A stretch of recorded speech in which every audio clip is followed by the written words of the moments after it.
Welcome on the News Belt, and let's get into our very first story. About 20 passengers are in critical condition, while 26 other persons are injured and receiving treatment at the Winneba Trauma and Specialist Hospital in two separate accidents. One on the Kaswa Cape Coast Highway in the central region. Now, the first accident happened at Gomwa Mpota, while the second happened at Gomwa Mankesim. Police say the three vehicles involved in the first accident were a Sprinter Benz bus, a Kia Rhino, and a DAF trailer. Richard Kwejunako has more in this report. The two accidents happened at separate locations, but were all on the same stretch, the Cape Coast Winneba Kaswa stretch. The first accident happened at dawn, 12 a.m., while the second happened few minutes after 6 a.m. on Sunday. Winneba Fire Service Commander DO3 Kwesi Hughes narrate what happened. Eyewitness, HSA, na Sprinter no di enimu, na Kia Rhino no di ekyire. Na DAF no di ofi Accra. Eyewitnesses have told us that the Sprinter bus was leading while the Kia Rhino followed. The DAF was heading to Cape Coast from Accra, and the two were from Cape Coast. All of a sudden, the Kia Rhino attempted overtaking, but first it hits the car in front of it. 8 people were trapped, 2 females and 6 males. We managed to get them out of the car. And I trap it. Mammy no memensia. Nti omo efre apam ambulance. Ebe kan Winneba ambulance on na yedu omo nyina call trauma and specialist hospital. This eyewitness told us about the second accident. He explained the driver busted tire and somersaulted several times. And one of the Sprinter was coming ahead. Then it was a flat tire. And the tire got burst. So when I heard the sound, I know that no, there's something going to happen. So immediately the tire just got burst. The driver stepped on the brake. Then the car just turned outside rear. So, but God's being good, but they were just injured, serious injuries. So they just took them to trauma hospital. The Fire Service Commander DO3 Kwesi Hughes said the car had exceeded its passenger capacity and was fully loaded with foodstuffs as well. He said instead of the vehicle's capacity of 21 passengers, it had 38 passengers on board. But we load nipa 38 into the difference, instead of 21. And was a loaded. It had loaded 39 passengers instead of the allowable passengers of 21, and it had also loaded plantain and other foodstuff. So it had loaded beyond its capacity, but luckily no one died. A total of 46 passengers were injured, but 20 of them are said to be in critical condition. All injured persons were sent to the Winneba Trauma and Specialist Hospital, while the road has been cleared. The vehicles involved in the accident have also been towed away from the accident scene. Reporting for JoyNews, Richard Kwejunako, Cape Coast. Well, there was even more horror as 4 persons also died in another accident on the Bole Bamboy Highway when an overspeeding bus carrying passengers from Kumasi to Wa reportedly ran into a broken-down truck. Injured passengers have been transported to hospital as police begins its investigations. An ESP bus with registration number AP 7778-21, which was traveling from Kumasi to Wa, collided with a breakdown trailer loaded with goods heading towards Mali with registration number GR2703. According to an eyewitness, the driver of the ESP Kia was overspeeding. According to the Bole District Police Commander, DSP Benjamin Baston, the ESP Kia bus, which was traveling from Kumasi to Wa, collided with a trailer at Kwame Kwesi, killing 4. Meanwhile, many injured were rushed to the Bamboy Polyclinic, whilst the deceased have been sent to the Wanchi Hospital for autopsy. Let's talk about girls and ICT, and we go to the Bono East region where an 11-year-old primary 5 pupil of the Prang RC Basic School was adjudged the overall best pupil at the climax of the Bono East Regional Girls and ICT program organized by the Ministry of Communications and Digitalization. The program, held in Techiman under the theme Access and Safety, seeks to equip girls in IT skills to boost their confidence to take up careers in the field of technology in future. My colleague Anas Sabed has more in this report. 11-year-old Princess Kumi, a primary school pupil of the Prang RC Basic School in the Pro West district of the Bono East region, was adjudged the winner of the 2022 edition of the Girls in ICT program held in Techiman in the Bono East region. Princess Kumi, who was lucky to have been part of the program after replacing a girl who failed to make it, defied the odds to be the best amongst 1,000 other girls selected across the 11 districts of the region. I am 11 years of age from Prime RC Primary School with my dream to become a programmer. There was no way I would miss this opportunity when I learned my elder sister, Tabitha Kumi, had been selected to take part in the Girls in ICT program. I quickly went to my teacher and told her to allow me to join. I was so happy when I was called to replace a girl who could not make it. I knew it was my time, and here I am, the winner of the 2022 Girls in ICT program. She expressed gratitude to the Communications Ministry and government for the life-changing opportunity and noted that the program has created an opportunity for many girls across the country. I would like to thank the Almighty God for this opportunity. I know this is a life-changing chance for my friends and I, who took part for the past 2 weeks. Minister for Communications and Digitalization, Asla Osu Ekufu, noted that the Girls in ICT program is aimed at introducing young girls into the field of information and communications technology to make meaningful impacts in their respective localities. We need to develop and grow the digital literacy and skills of our children for them to become solution providers and innovators who are able to use technology to solve our socio-economic problems. We are hopeful that in the fullness of time, the innovative solutions that these young girls will produce will not only have national application, but also meet global demand. She, however, urged the girls to be mindful of the dangers associated with the internet and use ICT tools in a safe manner. The opportunities the internet presents are boundless. However, there are dangers online. Programs that provide educational resources online may create the means for cyberbullying, cyber pornography, sextortion, and other kinds of online crimes. We need to be mindful of these risks to the safety and privacy of our young ladies. Out of the 1,000 girls trained across the region, the best 100 amongst them received laptops, 12 girl child coordinators, 11 best teachers from the 11 districts all went home with laptops each, and a special award was given to Shafatu Imoro, a special girl who defied her health to participate in the training with exceptional performance. Also, the best 3 students all went home with certificates, a plaque and cash prizes. Reporting for Joy News, Anas Abit, Techiman.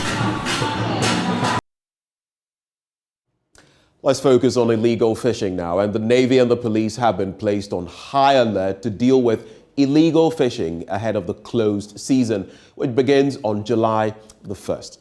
The Ministry of Fisheries and Aquaculture Development says it will continue with its zero tolerance against illegal fishing. The ministry has already announced a closed season for canoe and industrial fishing from July the 1st to August the 31st. Inogwedu is the Deputy Director in charge of Research, Statistics and Information Management Directorate at the ministry. Keep on going it. No zero tolerance towards illegal activities on the sea.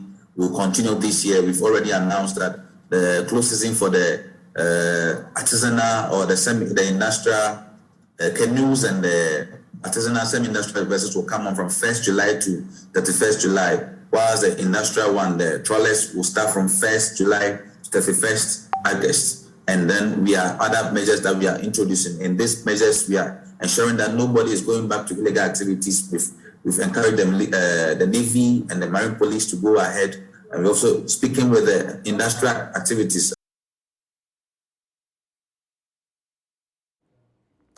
Now, Ghana's Foreign Affairs Minister, Shirley Ayoko-Botwe, has urged African businesses to take advantage of the African Continental Free Trade Area Agreement.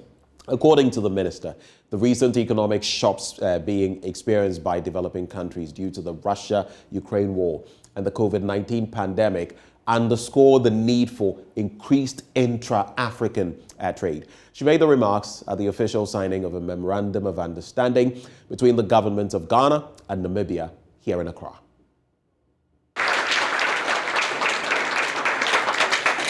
Applauds for stronger ties and cooperation in the midst of a pandemic.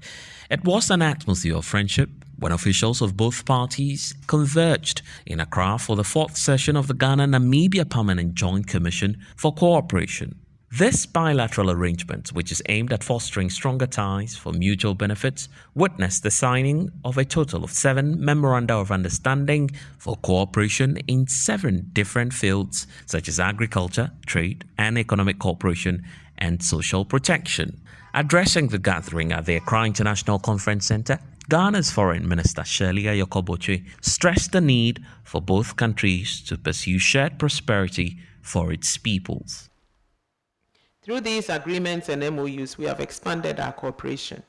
Yet, as discussions over the past 2 days have shown, there's still room for increased cooperation and collaboration. At the heart of our efforts is the welfare of the youth of our 2 countries, the need to provide jobs for them, as well as to help them to acquire entrepreneurial skills to generate jobs for themselves and others.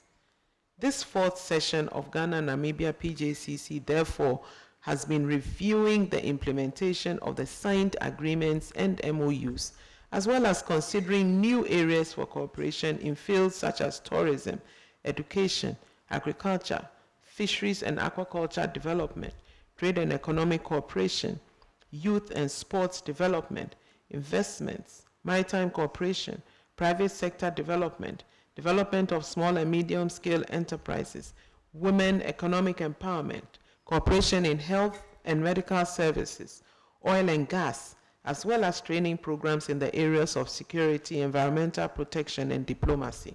The minister also took the opportunity to urge African businesses to leverage on the African Continental Free Trade Area in a bid to help developing countries across the continent withstand the economic shocks posed by the COVID-19 pandemic and the raging effects of the Russian-Ukraine war.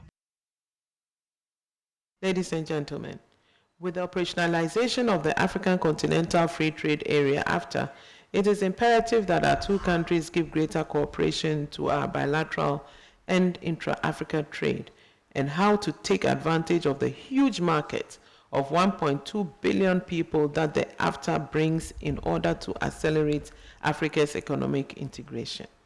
It is crucial that the private sector of our 2 countries position themselves to benefit from this market. Now, a high-level forum has been held in Ghana as part of an initiative by the United Nations to advance the rights of people of African descent by promoting recognition, justice, and development. Convened by the UN Under-Secretary General and Executive Director of the United Nations Population Fund, the meeting is aimed at promoting dialogue and advocacy on thematic areas that would enhance inclusion and the well-being of people of African descent. During a tour of some historic touristic sites in the Central Region, Vice President of Costa Rica, SP Campbell Barr, described the historic relationship Ghana shares with the African diaspora as significant, considering its central involvement in the transatlantic slave trade. Richard Kwedunyako has more in this report. The history, coupled with a recent year of return and beyond the return initiative by the government of Ghana, has positioned Ghana as a vital entry point for Africans in the diaspora. The inaugural celebration of the International Day for the People of African Descent was hosted by the government of Costa Rica in San Jose in August 2021. This followed a resolution adopted by the United Nations based on a proposal by Costa Rica to observe the day in recognition of the history, legacy, and contributions of the African diaspora worldwide. The delegation visited the Elmina Castle, the San Manso Slave Market, and the Slave River Park. The visit to the tourist site, dubbed the Return Mission, according to the Vice President of Costa Rica, provides an experience of tourist sites that are indispensable to the history of the transatlantic slave trade. I'm also want to honor the courage and strength of our ancestors who were stripped and of everything, but their humanity and spirit freedom remain intact, allowing us to be here today in other conditions. This modern history has been written by the forced labor of millions of enslaved people and hundreds of slaveholders who, with their structure of European colonial governments, planted Africa and America, built their development, the development that they have now. We are here to remember, but also to finish the task that has not been accomplished. We are back, and we are back with our spirit intact and our strength multiplied. We are bringing a tribute of those chiefs that were stripped in Cahuita, Costa Rica, and they carried enslaved people from Ghana, entired free to the land that saw me born free, as they always should be free. Today, once again, we retire our commitment to accelerate the steps of our history, the one guarantee all rights to African and African descendants people. UNFPA country representative Niyi Ojolakpe says there is a need to draw people's attention to the plight of African descent by strengthening advocacy. And you are going to be wondering, why should we have a day for people of African descent?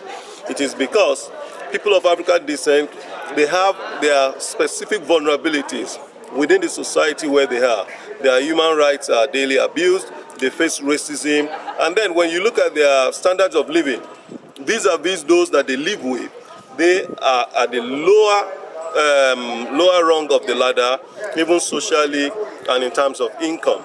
Therefore, and it is by virtue of the fact that they are people of African descent, it's an issue of their color. What does this return mission, what does it entail? There are three things that we want to do. The first thing, number one, is that we need to draw attention to the plight of the people of African descent and advocate with the people, with the higher level people, policy makers, government, and decision makers. That's the first, and as you can see, what we have done today. The second one is to get those who came from Latin America, the people of African descent, to come to see what the historical sites, what they are, to see the castle for themselves. We have been to San Manso today. While in Ghana, the Costa Rican vice president also engaged with traditional leaders by paying a courtesy call on the King of Akamu, His Royal Majesty Odeneho Kwafo Akoto III. Highlights of the event included a high-level forum on people of African descent, a courtesy call to the president and the vice president of the Republic of Ghana, and field visit to access Nana Afrakoma II's Vocational Institute for Adolescent Mothers in Akamu. Reporting for Joy News, Richard Kwejenyako, Cape Coast. And from the central region, we come back into Accra as we wrap with the news. But up next, the news review. Do stay.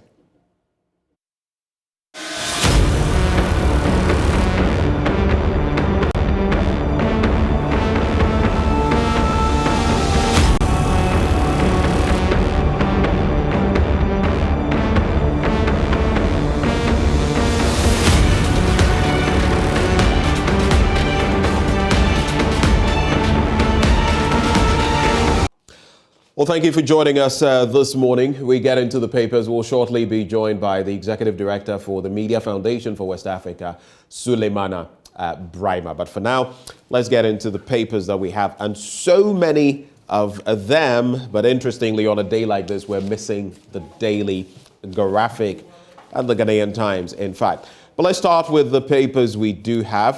The Finder newspaper to kickstart matters. Majority downplays minorities' injunction on E-levy implementation. If you followed that discourse, you would have noticed that three stalwarts of the minority NDC, I'm talking about the minority leader Haruna Idrisu, Mahama Yariga, and as well Okujato Ablakwa, the Member of Parliament for North Tone, have come together to put that motion forward at the Apex Court, seeking to stay the start or the rollout of the E-levy on May the 1st. And this will be 3 clear days of, the start. But the majority has downplayed the situation. Let's find out exactly what the majority leader has been saying. He has emphasized the attempt by the 3 MPs of the minority to place an injunction on the implementation of the E-levy. And he says the minority leader, of course, we know the 3 that I mentioned have filed an application at the Supreme Court for an injunction. But at a press conference in Parliament, Mr. Oseiche Mensah Bonsu, a majority leader, described the move by the NDC MPs as dangerous since there were internal parliamentary processes they could have resorted to. He, however, stated that the E-levy would be implemented as announced and that nothing could stop it. So that is the majority leader there. This is what he's been saying. Let me say a very good morning to Sulemana Brahima, Executive Director, Media Foundation for West Africa. Good morning, sir. Benjamin. It's a real pleasure having you. How's your Monday going thus far? Well, thanks for having me. I think that is a good start to the week. Ramadan gradually coming to an end, and that's something that is quite pleasing. So we are on. A lot of us have celebrated the fact that, it doesn't always happen. Ramadan and Easter coinciding. So these are happy times on a religious level, at least for us. And yes, we want to see the Ramadan through and for our inter-religious unity to continue. But I just started with the Finder newspaper and the first story. That's not what I would have started with you on, but since I've already got into it, the majority is downplaying the minority's injunction on the E-levy's implementation. Tell me, Suleimana, people have complained about our readiness still. You would recall that engineer Dr. Kenneth Ashigbe spoke not just about the need for more education ahead of the rollout of the E-levy, but other matters, even preparedness. The telcos may have had their own challenges, which we have got wind of. What do you think about starting this thing on the 1st of May? And what do you think about the majority's reaction that whatever injunction the minority is trying to put up in the Apex Court will not wash? Your take? Well, first of all, as far as the debate between the majority and minority is concerned, I think that is usual politics. I believe that the minority would tout the fact that they have a strong case, and you do expect the majority to downplay whatever the strength of the case may be. I think at the end of the day, it is good that we are increasingly resorting to the judiciary for interpretation on matters bordering on constitutionality. And I think that's a way of strengthening our young democracy. It's only in Africa that makes us feel as though we've gone quite far into our democracy. But if you consider the fact that some countries have been at it for 200 years, 300 years, and so on, you certainly know that ours is still a very, very young one. And we can only strengthen it by resorting to the judiciary. And I think that the comments that have come in terms of the need for the judiciary and other stakeholders to work in ways that would not undermine the integrity and the public perception of the judiciary is a very, very critical one, especially at this time where everything is about, well, go to court, or if you don't agree, go to court. I think that the independence and public confidence in the judiciary is a very, very critical thing. Now, on the issue of implementation, I think that if we indeed would want to start implementation from May 1 or 1st of May, perhaps we should be bracing ourselves for chaos, because I foresee a lot of chaos at the transaction points, be it at the banks or at the Momo joints and so on and so forth. Look, people don't just understand. Only yesterday, I asked two Momo, is it vendors or merchants where transactions are made, about what is going to happen. And they don't know, they don't understand. I mean, they are not sure whether it is when somebody comes to send money that the deduction will be made, or when somebody is withdrawing money from their wallet that the deduction will be made, and so on and so forth. So if indeed we would want to start implementation from May 1st, then I think that we should put in mechanisms to deal with the eventual chaos that we would witness. We have got wind of the fact that the GRA, for example, may have conducted some, studies or some measures, put in place some measures ahead of D-Day. Whether rolling out on a national scale, they will be able to have everything seamless, or at least up to a certain level, is where the concern lies. But let me quickly run this by you. It was what I was going to start with you on. It has to do with what he said when he joined me last week about the agric minister and the fact that he is like a fan belt of misinformation, as in your words. And that story, by the way, has got a lot of traction. I saw it in different newspapers. It was on many online portals. Of course, we did it right here. We've heard from Bagbara Tanko, who is PRO for the Agric Ministry, and he is saying you do not have your facts right, and that, in fact, the Agric Minister, whenever he puts out information, he cross-checks with the relevant institutions and the relevant or the applicable data. How do you respond to this? And how far would you go to prove that you are in fact right?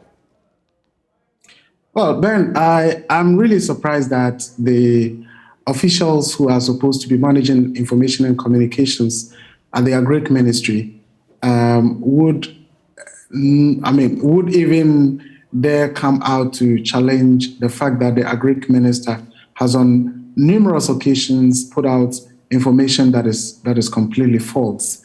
In fact, because they came out maybe perhaps trying to save their faces, I think I should also indicate that, look, the same person who I suppose is the PRO of the ministry spoke to me, called me on the phone, and asked about the information that I had put out there, and if there was any way we could reconcile figures that we were relating to.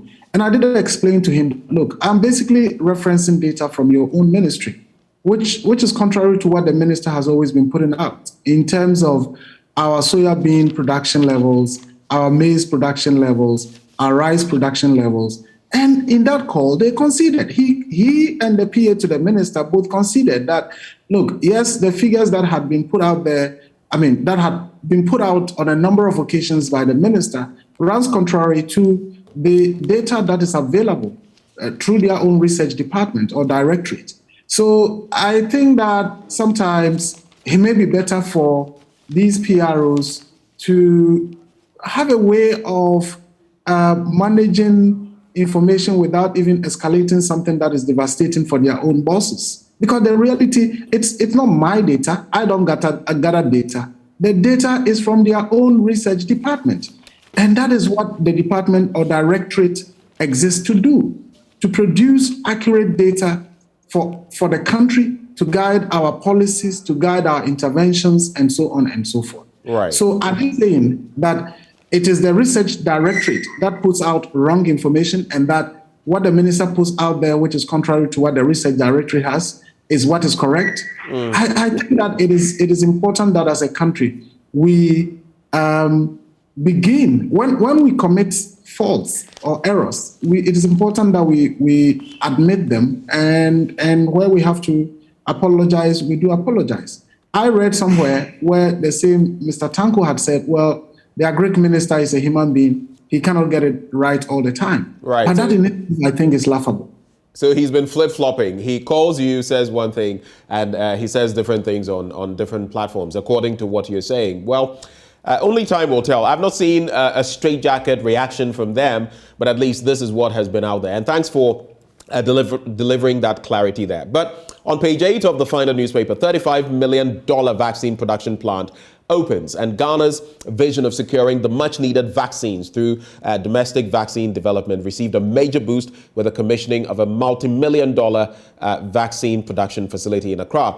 The $35 million plant, managed by Atlantic Life Sciences Limited, is to begin the commercial manufacture of vaccines, infusions, anesthesia, eye drops, snake anti-rabies, anti-diphtheria, anti-scorpion, anti-tetanus, and anti-gangrene products for the Ghanaian market, as well as for the West African region. So some positive highlight there. But let me get to another crucial matter, Suleimana.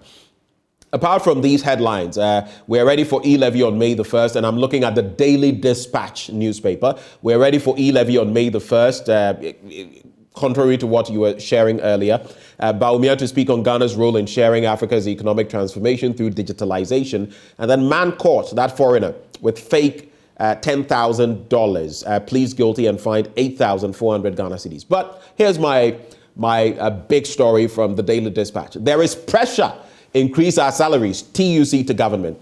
It's a matter we're talking about today. It has to do with the salaries, the fair wages, and the fact that the TUC is saying, don't give us any increment that is below, the inflation rate. They are looking at 19.5%. How do you digest all of these?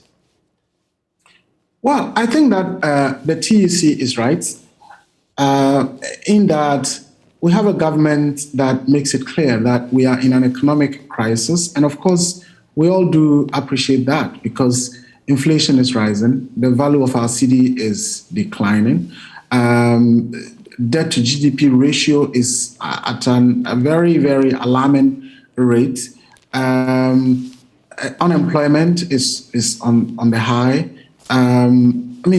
There's difficulty within the system, and people talk about that. And the last time Dr. Bawumia addressed matters relating to the economy at Yesu Chrome, at Jubilee, I think it's a Millennium City, the first thing he did was to admit that we are in difficult times as a result of a number of factors, including COVID-19, including the Russia-Ukraine war. I think what he didn't add is the fact that it also includes mismanagement over the last 5 years. And as I said, he conveniently avoided that. And of course, I don't expect that he would have added that. Now, and if I may, just before you go on, sorry to truncate your thoughts, but the TUC itself has said that we shouldn't blame what is happening between Russia and Ukraine for our economic woes, and that we were on this path a long time ago. In their recent release, they made that categorical statement. Suleimana. Well, to some extent, that is right. I saw the Russian embassy also make the same statement last week. But of course, whether we like it or not, there would be some implications on our country, just as it will be, other countries would have, in terms of the Russian-Ukrainian situation. But the point that I was making is that in the face of all this, we have a government that is showing no sign of austerity measures to prove that, look, as a government, we appreciate that this is happening, and therefore these are the measures that we are taking. Just last week also, the government of La Côte d'Ivoire, President Ouattara's government, President Ouattara indicated he's reducing his government to 30 ministers. 30 ministers. Yes, Ghana's population is big, but our economy, even though it's larger than that of Ivory Coast, I don't think that it is like double the size of the Ivorian economy.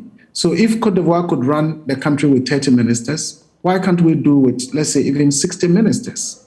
Apart from that, we all know about the conditions of service of government officials, heads of state institutions, and so on and so forth. At a time when we say the economy is not doing well and we are in crisis, what has government done to show that, look, we also appreciate the fact that Ghanaians are suffering and we are adopting these measures to save some money for the benefit of all of us? So to the extent that government is not doing that, and people are still earning their fat salaries, fat allowances, living in opulence, driving all the cars that, we know they drive, and so on and so forth. I don't think that some should be sacrificing for the benefit of others. If we have to sacrifice, all of us must be sacrificing.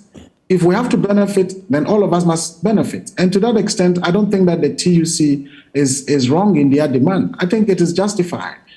I mean, we can only blame them if we had seen the government adopt certain measures that shows that everyone is sacrificing in the interest of the nation. So I think that they are justified in their demand. And even if they were asking for more, I believe that they will be justified. Well, let's look at the Daily Guide newspaper now. Parliament invites memos on exemptions. A man found dead in gutter. Asante Yeboah's housing loan scheme. NPP affirms constituency confab dates. But interesting here, the headline, banner headline, if you like, for the Daily Guide today. World Bank backs government over economy. And it's interesting because you can look at this from different angles. But according to the story, government has been vindicated by the World Bank's verdict that Russia's invasion of Ukraine has added to pressures caused by the COVID-19 crisis, which are affecting economies of countries worldwide. President of the World Bank Group, David Malpass, who disclosed this recently, said the international financial institution was preparing a $170 billion package of financial help in response to the overlapping global crises of war, pandemic, and inflation that are hitting the poorest countries. But like we've also mentioned here, in fact, he has also pointed to the fact that there are certain things we ought to be doing to shore up our economy, and that we have not exactly done some things correctly over time. But of course, we can pick and choose. It depends on where you want to look and where you sit. But you look at the TUC and other entities and what they've said, and you look at this one. So we must find middle ground in there somewhere, somehow. Dangote graces Edwina's wedding reception. Has to do with the president's daughter and that famous wedding, if you like. Republic Press newspaper. Stop E-levy or face contempt. A Blackwater GRA boss. How very quickly, Suleimana, how do you see that panning out? Well, if I can recall, I think the case is slated for May 4. Yes, the 4th of May. Yes, and as far as we know now, E-levy is supposed to start on May 1st. So I'm not a lawyer, and I'm not sure whether, because Honorable Okudjeto's contention is that once they have filed the case and served all the parties, that in itself should constitute grounds for injunction or not going ahead with the implementation. Right. But others have said, well, a court must pronounce the injunction, which can then only happen on 4th of May.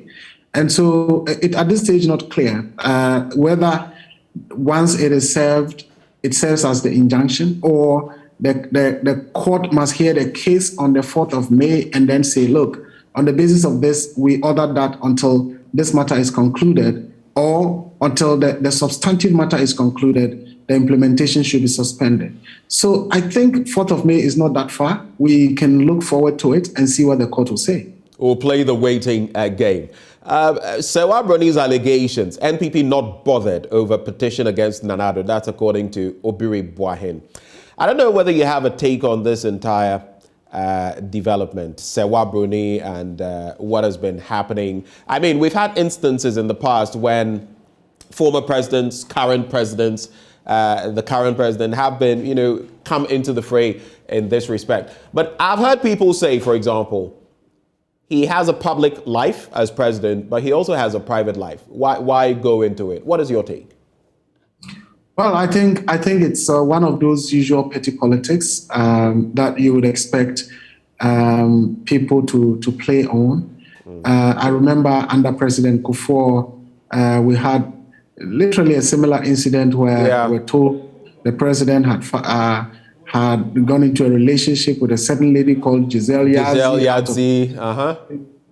Twins had been born, and then occasionally we would hear, oh, the woman is coming in with the twins, and so on and so forth. Till date, we don't know who Giselle Yadzi is and where those President Kufuor's twins are. Under President Mahama not too long ago, We heard about, the Papano incident and so on. And then when I talk about petty politics, if you remember, when that development happened, it even featured in Parliament, where the word was used and there was and so on and so forth.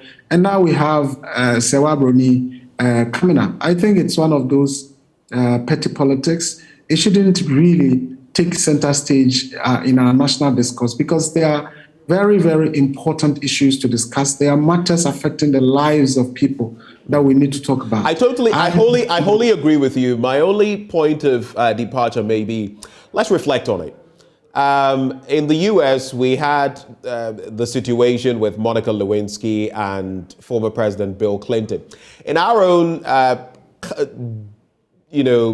political, cultural context, should we get to the point where we focus on this a bit more, or should we just stick to what we have? I mean, we're trying to emulate the better democracies, right? The likes of, the United States. They had Monica Lewinsky, and look at what happened, the ignominious end of President Clinton. What do you think? Quickly on that, so we move on.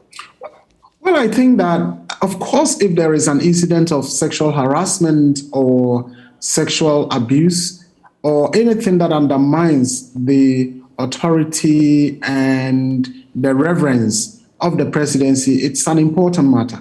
I would have wished that if indeed what we are hearing is true, the lady herself filing a formal complaint, and that can be done locally, regionally, and internationally, about her rights having been abused by no less a person than the president.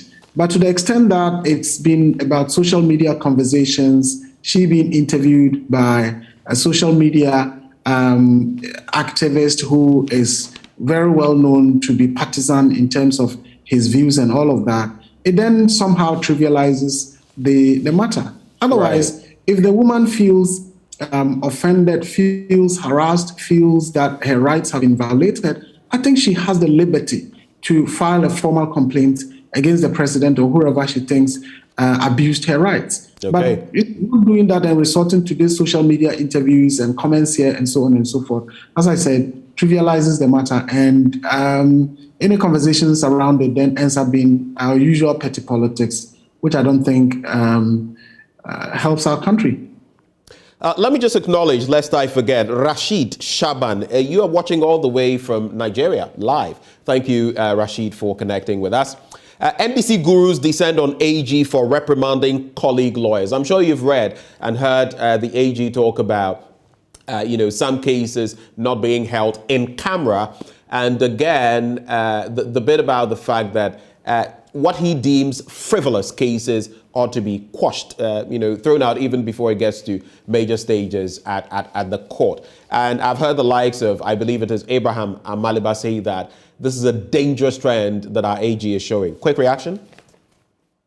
Well, I think that, again, as I said, I'm not a lawyer, but I know it's often said that the AG, whoever occupies that position, becomes the head of the bar. And I believe that matters relating to how justice is administered and so on and so forth is an evolving issue. And there will always be debates about what is right and what is not right.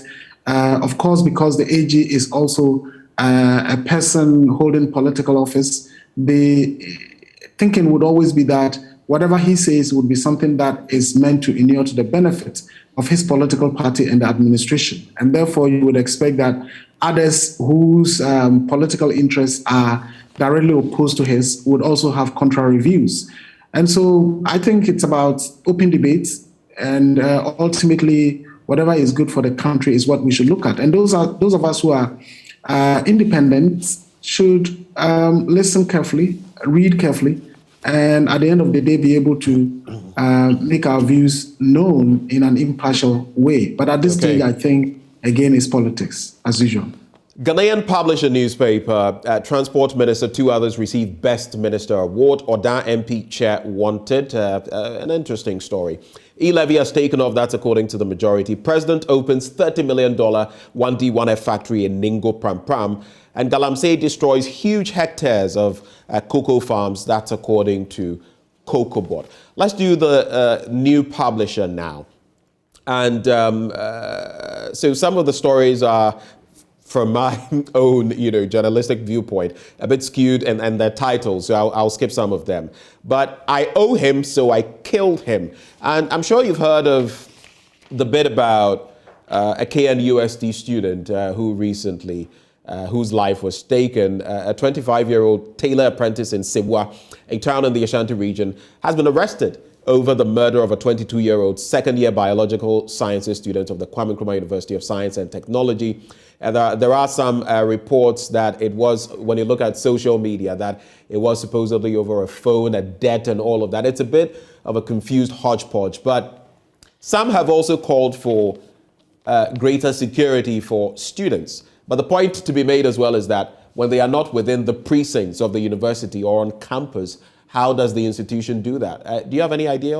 I mean, what is your take on that? Well, it's a very sad development. But for me, it goes down to the bigger issue about our morals as a country, and the fact that increasingly our moral values are going down and down and down. And unfortunately, we are not seeing good examples, enough good examples being exhibited by leaders. And I believe that it's time we go back to the whole question about the role and function of the NCCE, which is, for me, the foremost institution for the development of our democracy. But unfortunately, over the years, it has been ignored and it has been underfunded. I think that it should even be right to say that it's not being funded. Apart from the Kufuor government that really resourced the NCCE to do its work, the subsequent governments have all abandoned the NCCE to the point that the institution that is supposed to really educate us on our morals, educate us on civics, educate us about our constitution, is being funded by, foreigners. In other words, our governments are okay saying that, look, when it comes to educating our own people in terms of moral values, in terms of civic education, in terms of our constitution, it's okay to abandon that. If the foreign or Western partners care, they can do that. Right. And I think that it's time we go back to that. Otherwise, we'll continue seeing these sad and unfortunate developments. My final bit to you, in maybe some 30 seconds, if you can. BNFT, to tax or not to tax, GRA in a fix over churches. What is your quick take on this? Should churches be taxed? Well, I think that where we are getting to and the kinds of things that we see with our churches, maybe some sort of regulation would get us to the point where we would be clear whether to tax or not to tax. But at this stage, well, a church remains a church. And if the laws are that churches are not supposed to be taxed, it's going to be a very difficult thing to do. What is important is to perhaps look carefully into the activities of our churches and find out whether some regulatory mechanisms need to be put in place to be able to identify whether an activity by a church constitutes, something that is directly aligned to the objectives of a church, or it's an economic venture, for which reason there must be taxes. Brilliant thoughts there, and it's always good to have you share them. But thank you so much, Suleimana, and I wish you the best of the Ramadan and this Monday morning. Thank you very much, Ben. Have a great day. Thank you. All right, so that's how we draw the curtains on the news review. Up next, sports. Do stay.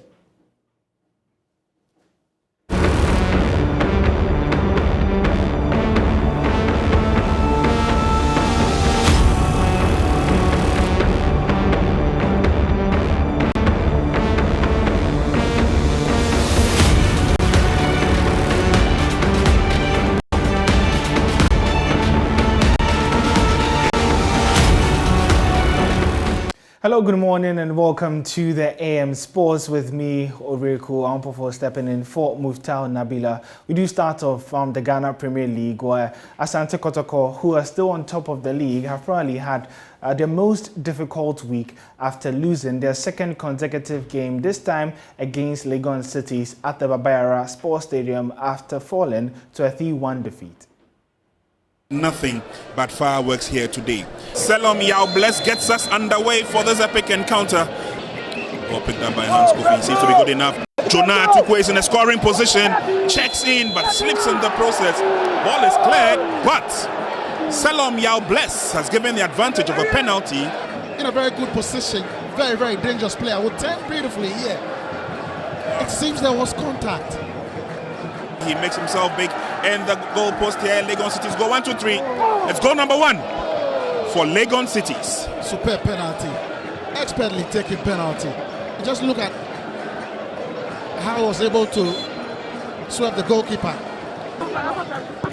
It's crossed in nicely. Oh! Where was the marking?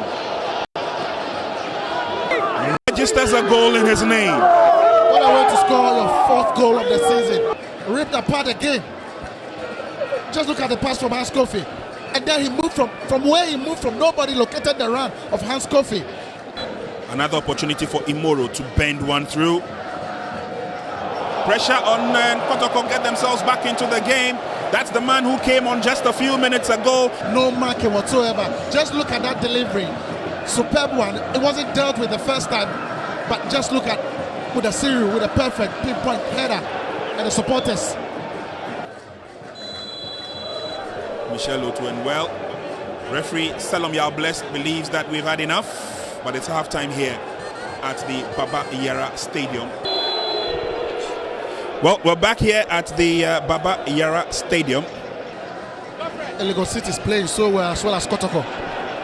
Atukwe has been let loose once again. Sent in a decent cross. The header is on, and Legon City's restore.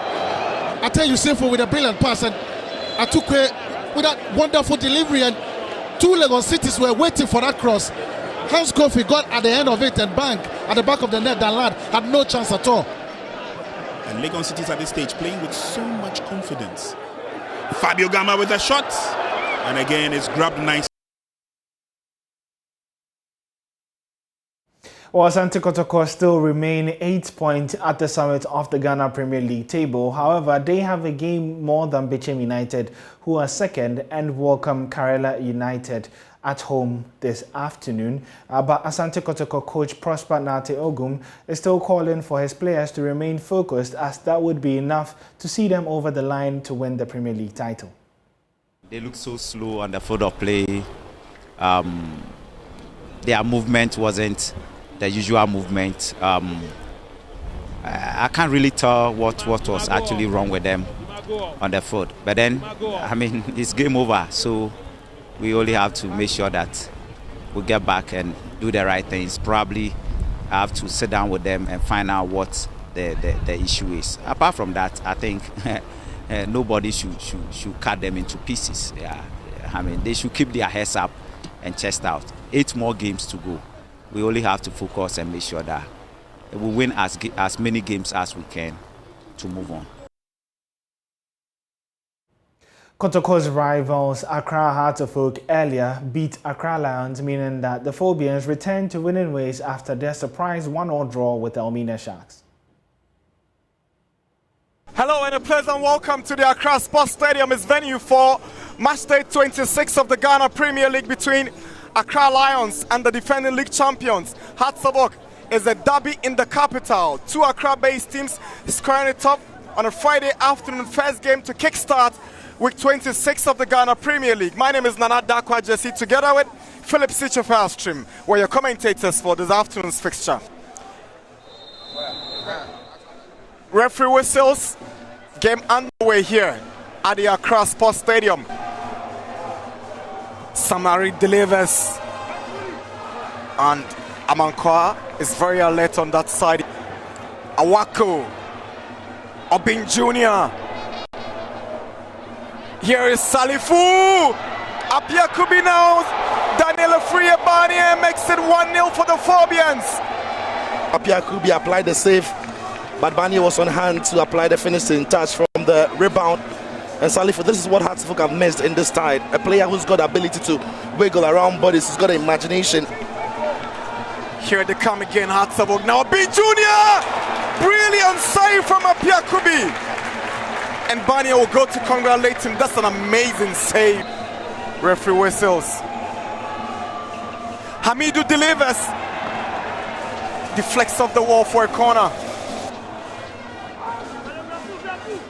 That's a nasty challenge. Yeah, look at how high he gets.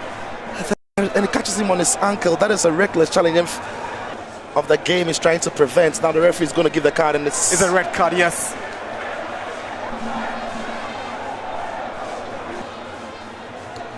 Hamidou swings one in, and Aiz just alert and grabs it firmly for the Phobians. Hamidou kills one in, and half-time at the Accra Sports Stadium. Accra Lions 0, Hatzabog 1. Whistles, and here we go for second half football here at the Accra Sports Stadium. The Phobians pushing for the second, and what a goal they scored. Yeah, one moment they are defending, at that moment they are finishing it. But the goalkeeper is already, wrong-footed. He can't, even though it's not the most powerful effort. Samari's delivery.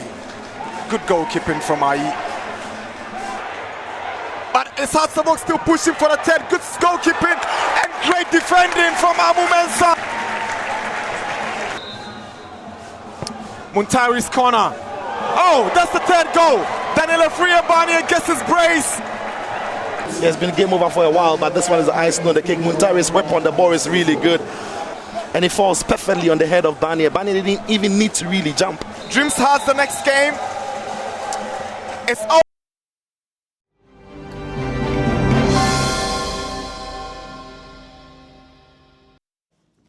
Well, let's get into our big stories now, and we're going to be having a very, important conversation. It has to do with the TUC and the way forward from the standpoint of the Fair Wages and Salaries Commission. We'll be joined by their executive director shortly. We'll also be joined by a labor expert who will be bringing us some details on this all-important matter. So that is the conversation that we're going to be having as we get into the crisis that we're facing now.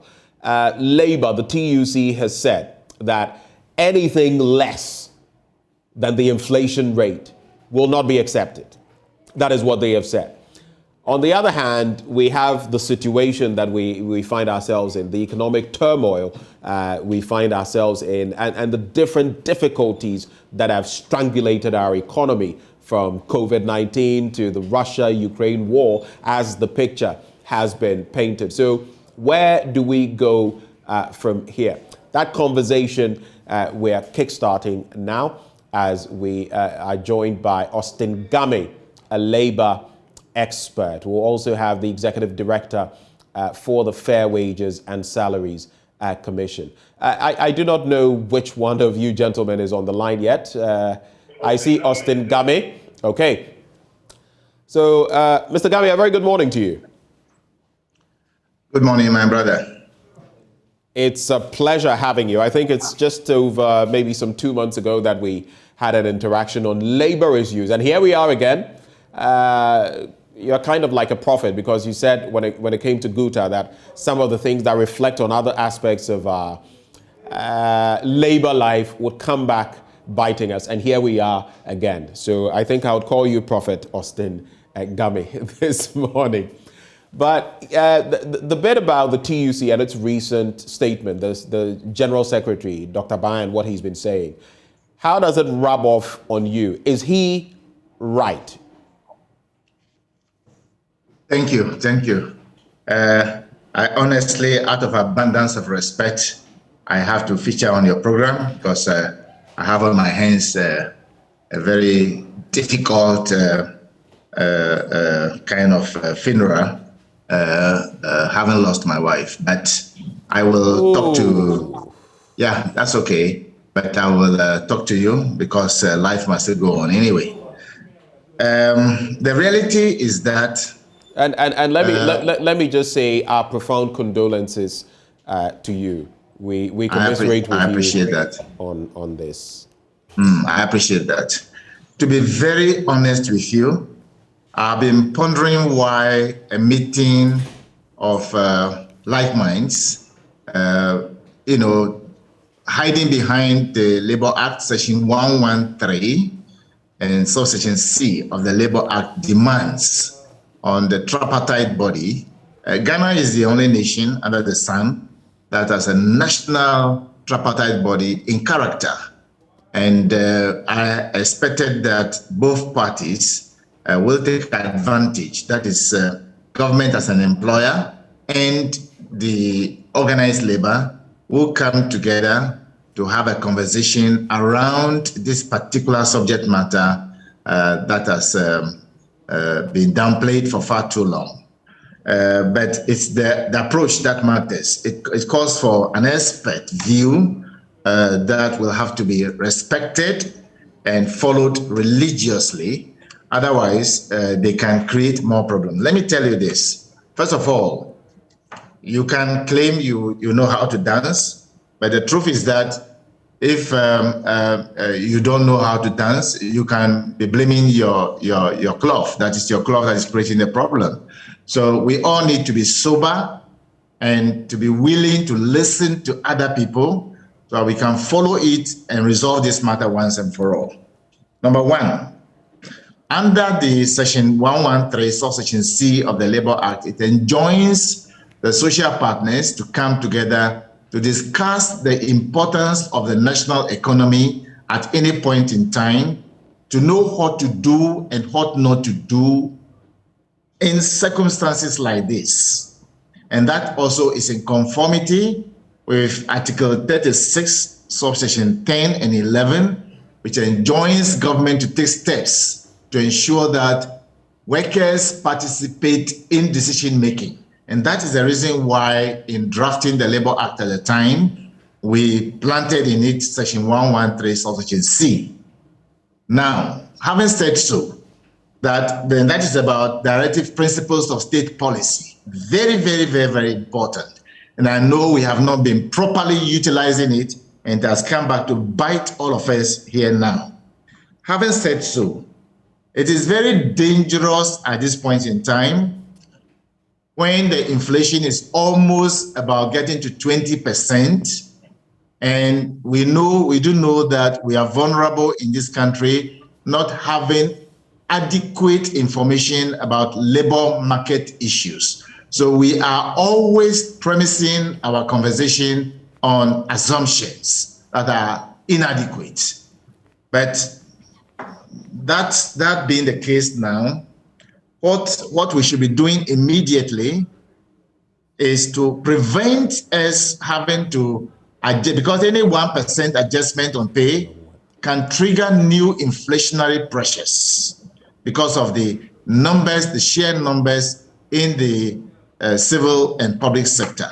Those who subsist on government payroll or are sufficiently supported through financing to enable them to either pay themselves or to be able to operationalize themselves. So therefore, what do we do? Now, there are 4 sides that you can use in ensuring that pay issues are properly rationalized. Number 1 is the base pay, which they seem to be talking about now.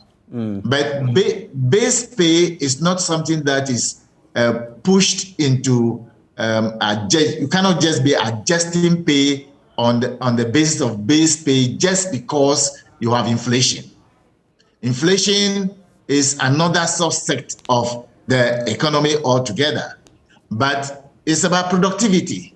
And we all do know, and those who don't know, I'm telling them again, that Ghana is one of the nations that are poorly managed when it comes to productivity. Regardless of whom it hurts, I think I better say it now. We do not have adequate, or if you like, sufficient productivity in both the public, even some private sectors are poorly managed when it comes to productivity issues. Right. So, but what do? We still must live. Now, if you want to use the variable pay, it will still have to be folded into the base pay, which must be passed on to customers to pay, and they cannot afford to pay it at this material point in time. You cannot even use the indirect pay, which has to do with leave. Those are not the issues that concern them. So what can we use? At that tripartite meeting, which I have in time past chaired before, and we have used this methodology before, even at that time that we do not have this kind of labor law. So now they don't have any excuse. They have to use the tax threshold. Right. The tax threshold is the only probable measure they can use to put money into the pocket of every Tom, Dick, and Harry, because everybody is confronted with the same inflationary troubles. Everybody is confronted with prices regime in the country. So what can be done is to use tax thresholds to lift it, that it will not create any inflationary pressures, at least for the foreseeable time in front of us, so that we can resolve this matter once and for all, whilst we take the long-term perspective of things and have inclusion. We do not have inclusion in this country very well. Inclusivity is like a talking shop, but we do not do it. And Mr. Game, I'll come back to you briefly on that, the bit about inclusivity, because we've got to the point where a lot of people are talking about the yawning disparities, where some people are enjoying so much and others are enjoying so little, all of them in the public space. But do just hold for me briefly.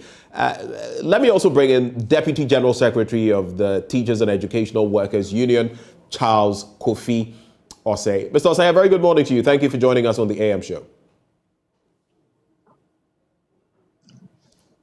Can you hear me, Mr. Osei? Yeah, I can hear you now. It's a pleasure. It's a pleasure having you. Labor matters are here again. I mean, ClockSAG on one end doing what it has done, Guta sometime earlier this year. But where we find ourselves now, I just want you to start from this point. Is it self-inflicted that we are finding ourselves where we are again, where, this has come to the fore, the benefits that people are getting in terms of public sector wages? Yeah, thank you, my brother, and thank you for having me. And good morning to your cherished listeners. Yes, I've just got a bit and pieces of what is being discussed by my colleagues on the other side. But the fact is that, one thing that we should always take cognizance of is that wherever we have industrial harmony, it is key to productivity. And that is one that you can't take it away from. And people should understand some of these things straightforward. Again, you are talking about productivity that is linked to inflation, and therefore if you increase blah, blah, blah, blah. But the fact is that if one is not motivated enough and seeing that the other side is enjoying more than what we are enjoying, then it means that it will call for some of these agitations. And therefore, it is very, very important that you look at this. Simply terms, inflation talks about persistent increases of prices of goods and services over a period of time. And you and I know that this country, Ghana, as we all know, you cannot leave just the few of them enjoying, a majority of them are also suffering. And we have a dependency ratio. Workers, we have a lot of dependence that depends on us. So if workers have been so magnanimous over the period, and don't forget, workers are not interested in strikes here and there because it affects all of us. But where a situation comes and you see that some people are enjoying more than others, then people will begin to agitate for their pound of flesh. You know that if inflation is one of the keys to salaries, again, looking at the exchange rate, as compared, it depletes our disposable income. Hence, all of us are being affected. I said earlier on last week with your same sister station that government seems to be truthful, and the government must be truthful, that things are very difficult. And therefore, workers and other stakeholders, what can we all do to ensure that at least we mitigate the effect of what is going on as it is now?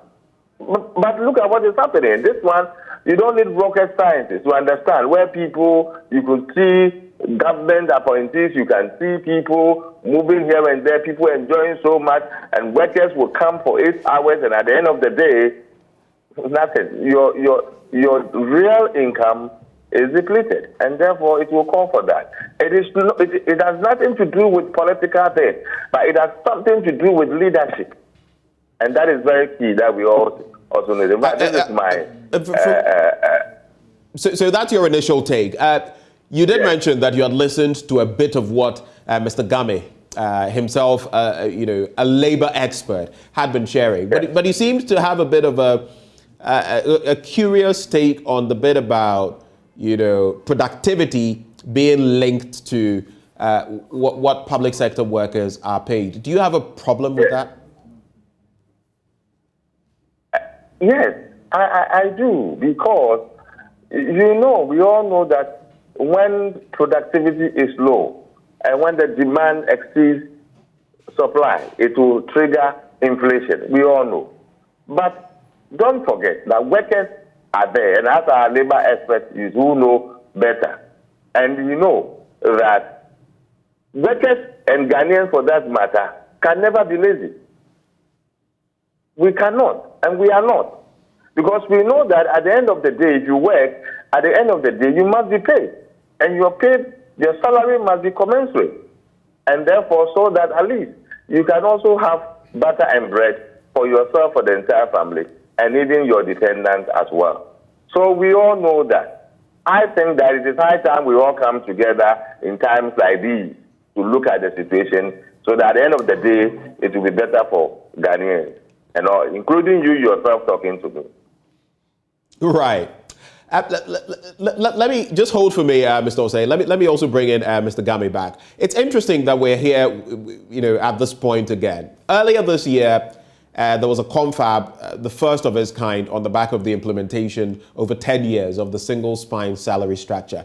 And that is the very backbone of this conversation we're having, because in there, public sector wages, all inclusive. When you look at the fact that we are where we find ourselves with a single spine salary structure, with a lot of people complaining about the disparities, is that the source of the problem? And how should we be looking at it? Because in that confab, it was said that within the following months, some measures would be put in place. A committee was set up, some measures would be adopted, and maybe leading into the end of the year or next year, we would see some differences. Is that the starting point for the reform that we seek? Do we have Mr. Game with us? Yes, I appreciate that. To be very honest with you, first of all, that was not the Eastern Region Confab was not the first of its kind. If I don't say it, somebody listening to us may not appreciate that. The first time it was held, it was at home, and that led to the Senche as a follow-up, and so that's not the first time. Right. But what was done? Thanks for that correction. That what was done was very useful.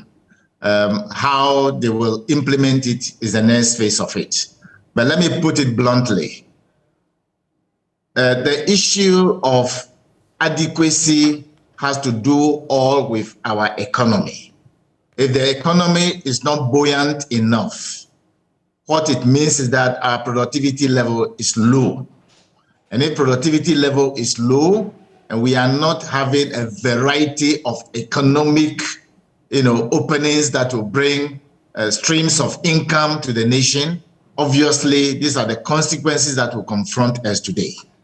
So let's be very clear in our minds that whereas it is possible for working people to demand to compensate for a kind of inflationary trend we find ourselves in, and maybe prices of goods and services, it is important that we do not just tinkle with these things. It will come back to bite us severely, and the consequences will be very dire, and nobody can stand the pressures. So let's be very blunt.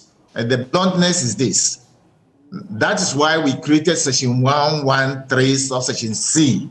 When you have a situation like this, the confab they held was good, but they must go to the National Tripartite Committee meeting and properly and openly, without hindrance, talk about what the importance of the national economy in our ongoing life is all about. Now, and come to terms with what do we do not to further worsen the situation. And I'm saying, and I mean every bit of it. If we go and increase any 1% adjustment will trigger another inflationary trend. But what do? We can use the national tax threshold to adjust things to prevent us having to inflate the inflation any further. That is a sensible thing to do at this point in time. There are other top-level economic experts in this country. You can talk to them. If they dodge it, it will come back to bite us as well. We knew why we put this thing there in the law when we were writing it. So people should not downplay it. I appreciate what my brother, the trade unions, the Deputy General Secretary was talking about. I've been in their shoes before as a top-level trade unionist in this country, and so I know what they're talking about. Mr. Gabi, but this is not the time to do that. Just briefly, let me do this. Let me bring in someone who is crucial, a crucial cog in the wheel of this entire discussion. Engineer Ben Arthur joins us via Zoom. He is Chief Executive of the Fair Wages and Salaries Commission. Mr. Arthur, a very good morning to you. Thank you for joining the conversation. Yeah, good morning, and let me greet all our cherished viewers, as well as my senior colleague, Mr. Austin Game, and your crew, as you so mentioned. Thank you for joining us once more. I just want to find out from you, just to lay the base for the conversation. In this entire matter, we talk about the tripartite committee, we talk about labor, employer, we talk about the different parties involved in pegging the minimum wage, and then we look at the inflationary rate and all of that. But when it comes to what the TUC has been talking about and stating categorically that when it comes to their wages, we shouldn't be looking as the employer at anything less than the inflationary rate.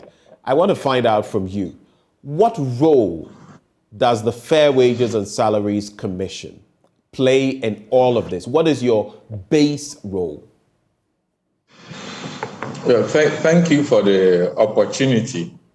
What I would want you to understand is that that is basically the function of the National Tripartite Committee, and that is the body responsible for fixing the national minimum wage.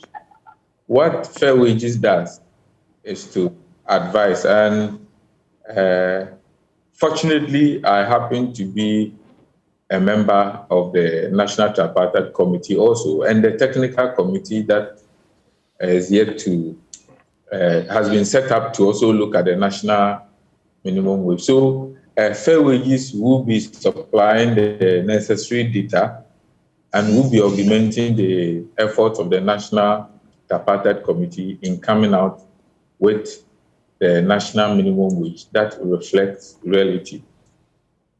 So beyond, and I am asking this question for specific reasons. So beyond the role you play on the tripartite committee, and now, of course, on the technical committee, like you've rightly mentioned, in adjusting the rates, in pegging it at this or that level, is there a singular role you play, or is it always conjoined to what the others, the other members are doing?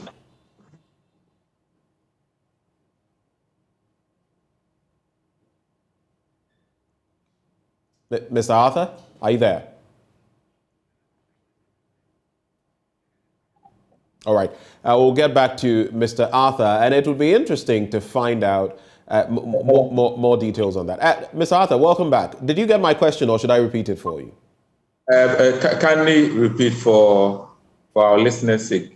Okay, so I was simply asking that you've spelled out the general role of the Fair Wages and Salaries Commission on the Tripartite Committee, but I'm trying to find out, beyond that, what is the singular role of the Fair Wages and Salaries Commission? Basically, that's what I had earlier on said. But of course, in fixing the national minimum wage, we also guide government accordingly. We are also an advisor to the government as far as pay, salaries, administration are concerned. So the basic machinery that all of us have adopted for fixing the minimum wage is negotiation. And so when it comes to negotiation, definitely fair wages has a key role to play in that. But in negotiating, we also look at the need to look at the ability to pay. You must be looking at the cost of living of the constituent. There's also the key reason to also look at making sure that when the minimum wage is fixed, it is not going to injure, the private sector. The minimum wage is fixed as basically a minimum wage floor to also alleviate poverty. So you want to look at all this and to ensure that there will be a balancing act. You also don't want to fix a minimum wage that becomes very prohibitive to the extent that people will begin to lay off workers. And for those who are the very lowest part of the ladder looking for employment opportunities will not be denied because employers may not also have the ability to pay. So you want to look at all these areas and advise government accordingly. So it's a basket of issues that you have to look at, and I fully appreciate that. But when you look at our public space, our public sector workers, and some 7% who are making so much, and the masses, or 7,000 or so, and the masses that are basically earning a little more than they can use to, keep body and soul together. How fair, really, would you say our wages are? You're with the Fair Wages and Salaries Commission. Are our wages to ordinary Ghanaian public sector workers fair? What would you say to that? Oh, definitely fair. Of course, we acknowledge some elements of disparities at some point in time, but we cannot say that it's not fair because we fix wages in realistic manner. Productivity is key in everything that we do. So we are not a country that generates so much revenue, we must admit. So maybe the other term to add, how fair and realistic it is. That is possibly what I will ask you to add. So it's not just talking about fairness, you must be talking about its reality as far as the context, the economic context is concerned. But government would wish. It's interesting, Mr. Arthur, that you talk about the economic context, because we also know that some others in the public space, CEOs, and others are getting certain boons. In fact, it is said that the perks that some get, that is the benefits they enjoy on their work, not even their major salaries, are more than, some others would earn in a matter of months, amounting to so many thousands. You can take, for example, what is said about some CEOs and the purported benefits they get for accommodation, for example. So when you look at these disparities that you mentioned, I believe that those in the public space would have felt if it were a bit high for them, it would be fine. But the disparities are so huge that in some instances, some feel they are being hard done. How do you reflect on that? Well, thank you once again. In fact, I will not be able to speak to data because you haven't put any specific data out there. But what I can say for sure is that I've mentioned CEOs and accommodation benefits amounting into the thousands, something close to maybe 18,000. When you have some public sector workers not even earning 1,800 cedis, you can weigh it on that level. Thank you very much. Government has recognized some disparities, and I must be very sincere with all of us that government has already taken the necessary action. There's a committee, a technical committee that has been put in place to review the entire single span pay policy. And that came after consultation with organized labor and the Employers Association. In fact, it was a product from the National Labor Conference that was held in Kowu, in Kotia, late February and early March. So that is one of the outcomes, and government has honored its promise to ensure that the necessary review to address any disparities are concerned. But I can also assure you that in recent times, all new CEOs that have been appointed and have these disparities that we're talking about. So this means some existing disparities that have been identified, and government has gone ahead to ensure that the necessary corrections will be made. I must also be sincere with you that the targets, as far as the wage basket is concerned, are very difficult to meet. Government has gone ahead to even slash some CEOs' benefits to 30%, but that is not to say that that entirely addresses the issue. So we are taking the necessary steps to ensure that the right thing will be done. We recognize some of these disparities, and the good news is that we are not sitting idle on this, and government is not resting on this matter at all. Okay, so it's comforting that you say that you're not resting on the matter, you're trying to address it, but clarify for me. So some CEOs fall into the category that I've spoken of and have enjoyed these benefits. Are some of them still benefiting? You say that the new ones, and I do not know how many are they. I mean, I'm sure these are SOEs that you speak of. Just clarify for me, how many CEOs are still benefiting from these?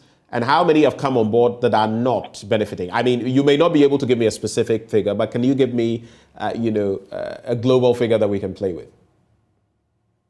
For now, without giving you global figures, specifically for SOEs, that has not been done to a very large extent. When I say SOEs, because of the structure of the SOEs, some compensations had been negotiated in silos. And government says that, look, that no longer must exist. That is why the sanity is being brought in. So that I can attest to that. But when it comes to the chief executives, we also have chief executives that also belong to the subvented agencies, the ones that are not SOEs. And in that space, largely, the harmony exists there.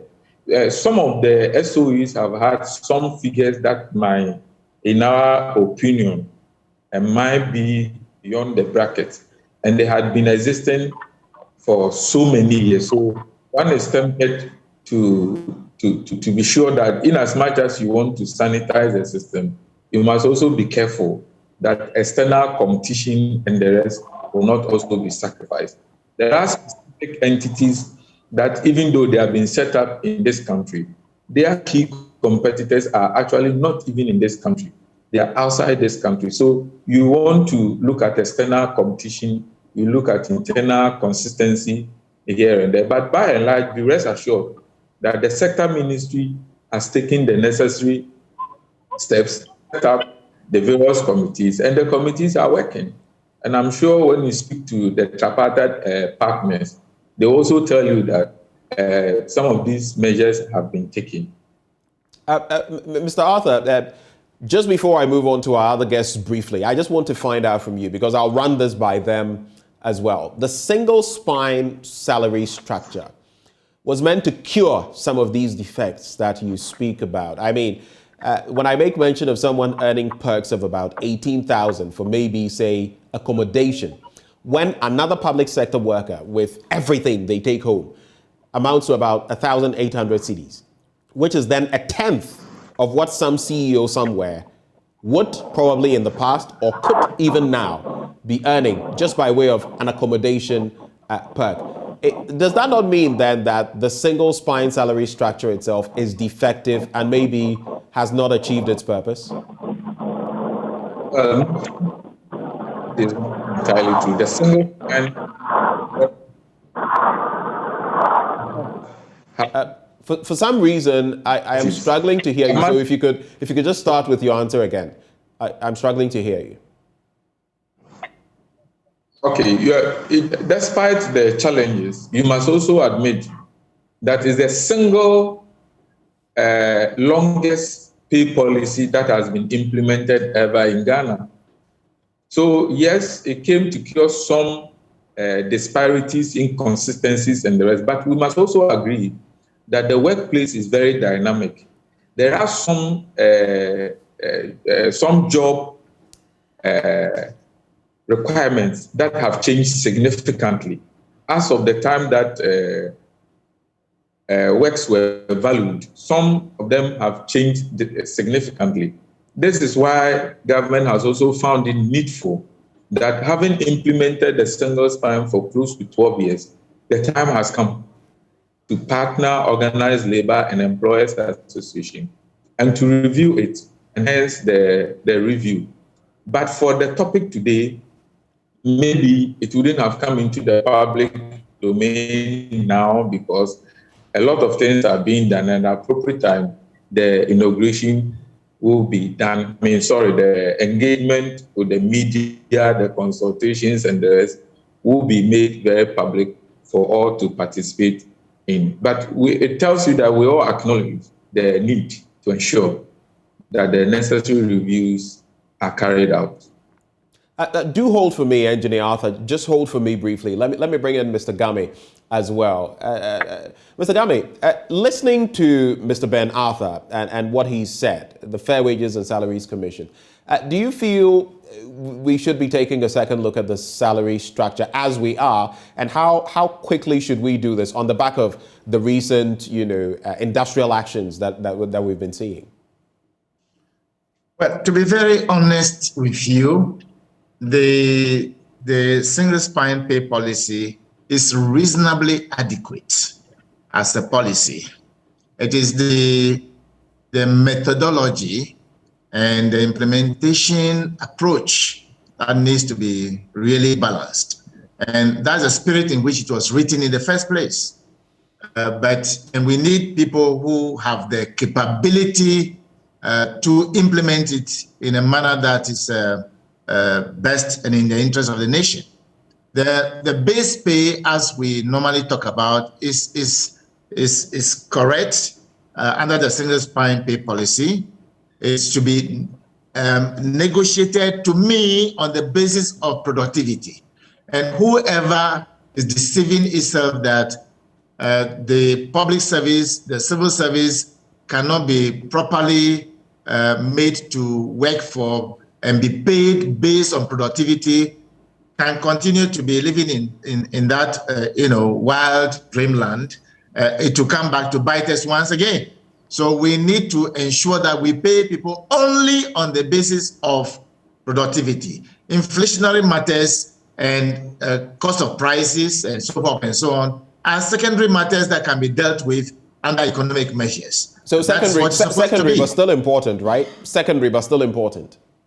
It's important on the basis of economic measures that a government, central government, can put in place, and also a tripartite meeting where they can properly discuss under Section 113 of Section C the importance of national economy being blended into the pay policy where necessary. It's not even about the issue about little bits here and there are not so crucial at this point in time. What is important right now is ensuring that we discuss how can we do some adjustment and on what. If we adjust pay, the base pay, how will it trigger some further inflationary pressures on us that will go back to disturb the economic circumstance in which we find ourselves now. Right. If that would disturb, what else can we do? And to me, it's about using proper tax measures to address the consequences we find ourselves in now, instead of talking about what my brother and friend Atta is talking about is good, but it's another thing altogether. Okay, so very quickly on this, it just interests me. So are you one of those, for segregating, salaries of SOEs depending on their productivity levels? Then, do you subscribe to that then? Sure, and they have board of directors. If they are not going to do their work, they should be fired. The board of directors have a business to ensure that people are paid well but not just paid based on productivity. So if they are giving largesse to SOE leadership because they are productive, hooray. If they are not, all of them move and someone else go there. That's just about the bottom line. Do hold for me, Mr. Game. I believe we still have Mr. Osei with us. Mr. Osei, can you hear me? Hey. Great. I just want to find out briefly from you. You've heard both parties, Mr. Ben Arthur of the Fair Wages and Salaries Commission and Mr. Game as well. First off, so looking at what Mr. Game says about productivity levels, and then again, considering the fact that he says inflationary, difficulties and all of those should be secondary. We should look first at productivity. Do you find it to be fair then that the TUC seems to be holding the neck of the employer and saying, give us something at or above the inflationary rate, else we're not going to see eye to eye? Is it fair? Yeah, thank you very much. I couldn't agree more with Mr. Game. But then, the fact still remains. You see, he said something that is very interesting, that nobody can take it away from the Ghanaian worker in terms of working hard, increasing productivity. But it must start. And all these hula-baloo talking about here and there is that some sections of other stakeholders are not exhibiting transparent honesty in real terms. What do I mean by that? Where he said something, Mr. Government said something, where you see that some CEOs seems not to work to increase productivity, but they are giving all the largesse that it deserves. And we see it, as we all know. But what about the Ghanaian worker, those in the public sector? And that is where we have to look at it very critically. You say we see it as we all know. Which ones do you see and know that you can speak of? Yes, you even alluded, and Mr. Agame alluded to the fact that if we see that some CEOs are not performing and increasing productivity to that level, they need to be fired. And this one is an undeniable fact. They need to be fired for people to know. Yeah, but it doesn't solve your wage problems, does it? Very like I said, he talked about all of us coming together, looking at our tax threshold. We are talking about where people should know, or where other sectors also should know, that the times that we find ourselves are not the best to all of us. So what can we do to ameliorate some of these hardships so that it doesn't hit us back?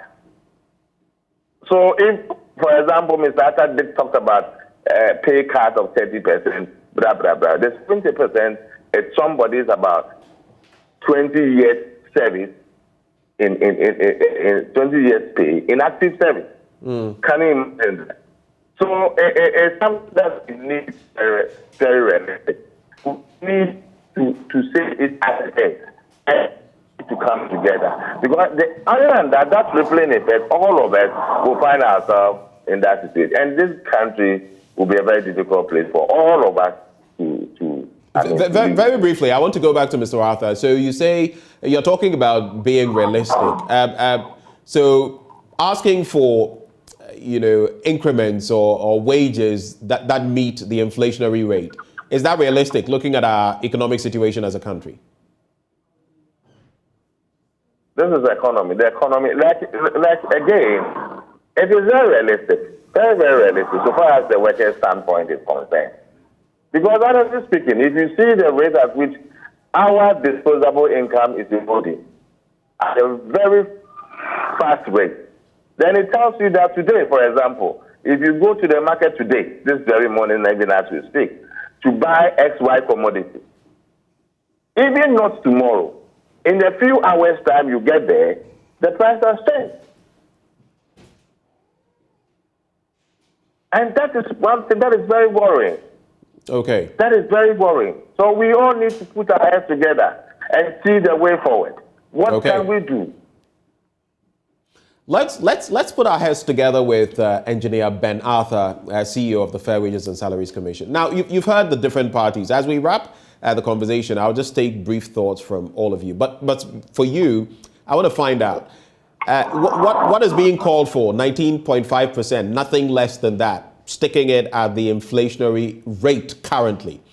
And moving forward, what can we do to resolve this situation? First of all, 19.5%, is that fair? Can government afford it? Hello? Yes, Mr. Ben-Arthur, I can hear you.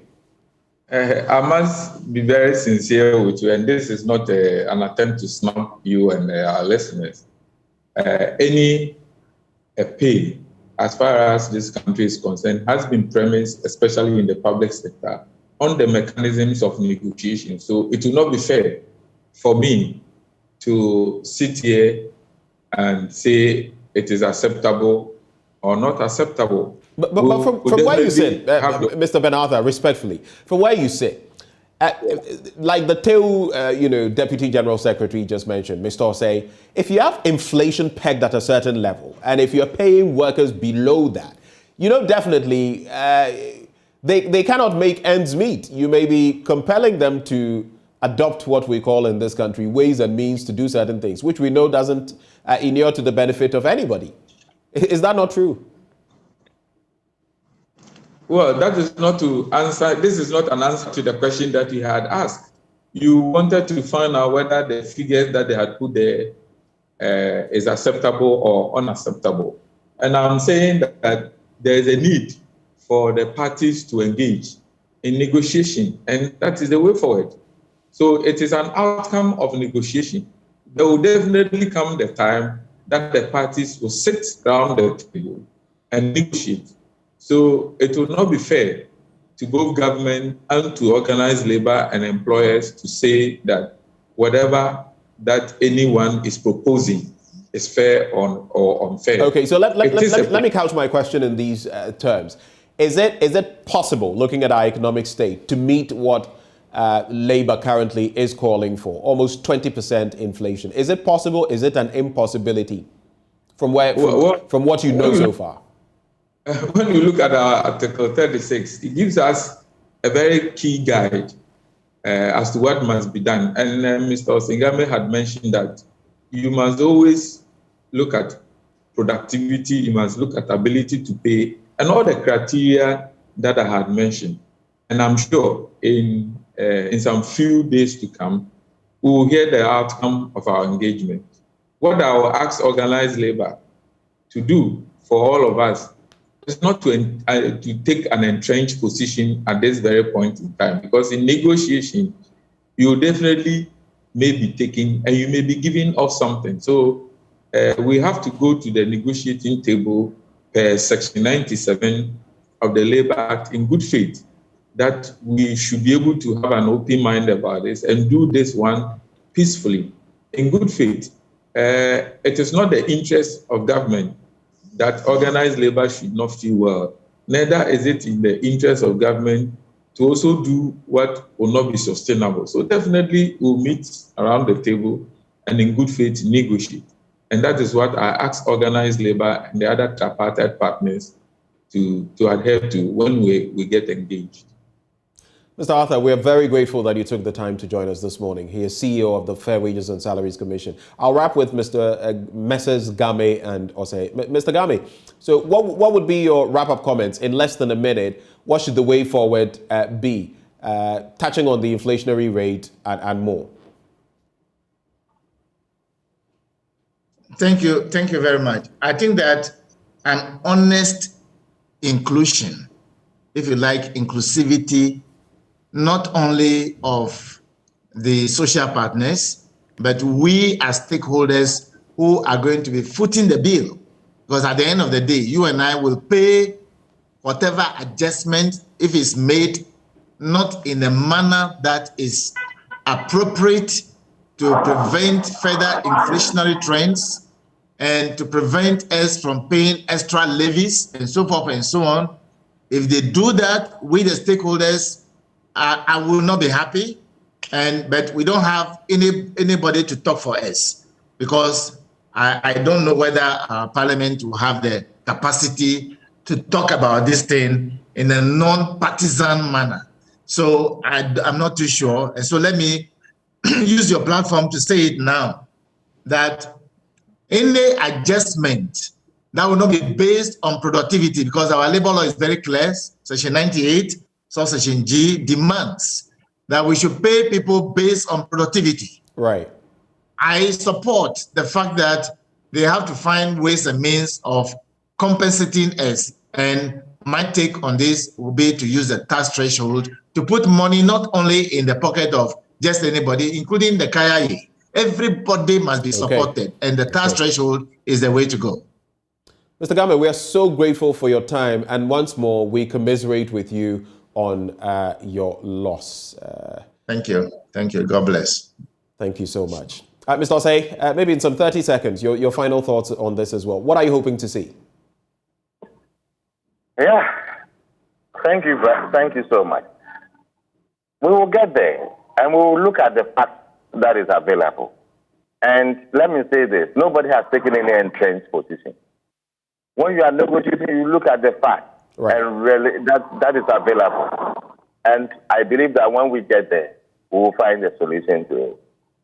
Thank you very much. Thank you, Mr. Osei, Deputy General Secretary of TEU there, before him, Austin Game, a labor expert. And this is where we've come as far as the conversation is concerned. Only time will tell what will happen as these negotiations continue, and whether the employer government will be willing to meet the inflationary rate as per what the TUC is saying. But coming up next, as we talk our big stories, the Council of Elders of the CPP have condemned the decision by the Central Committee, asking the chairperson of their party, Akosua Sapong Kumankuma, to step aside. They are saying they are questioning her election based on what she polled, but she has also stuck to her guns and said, no, I was validly elected. She joins us now for a conversation on the matters arising.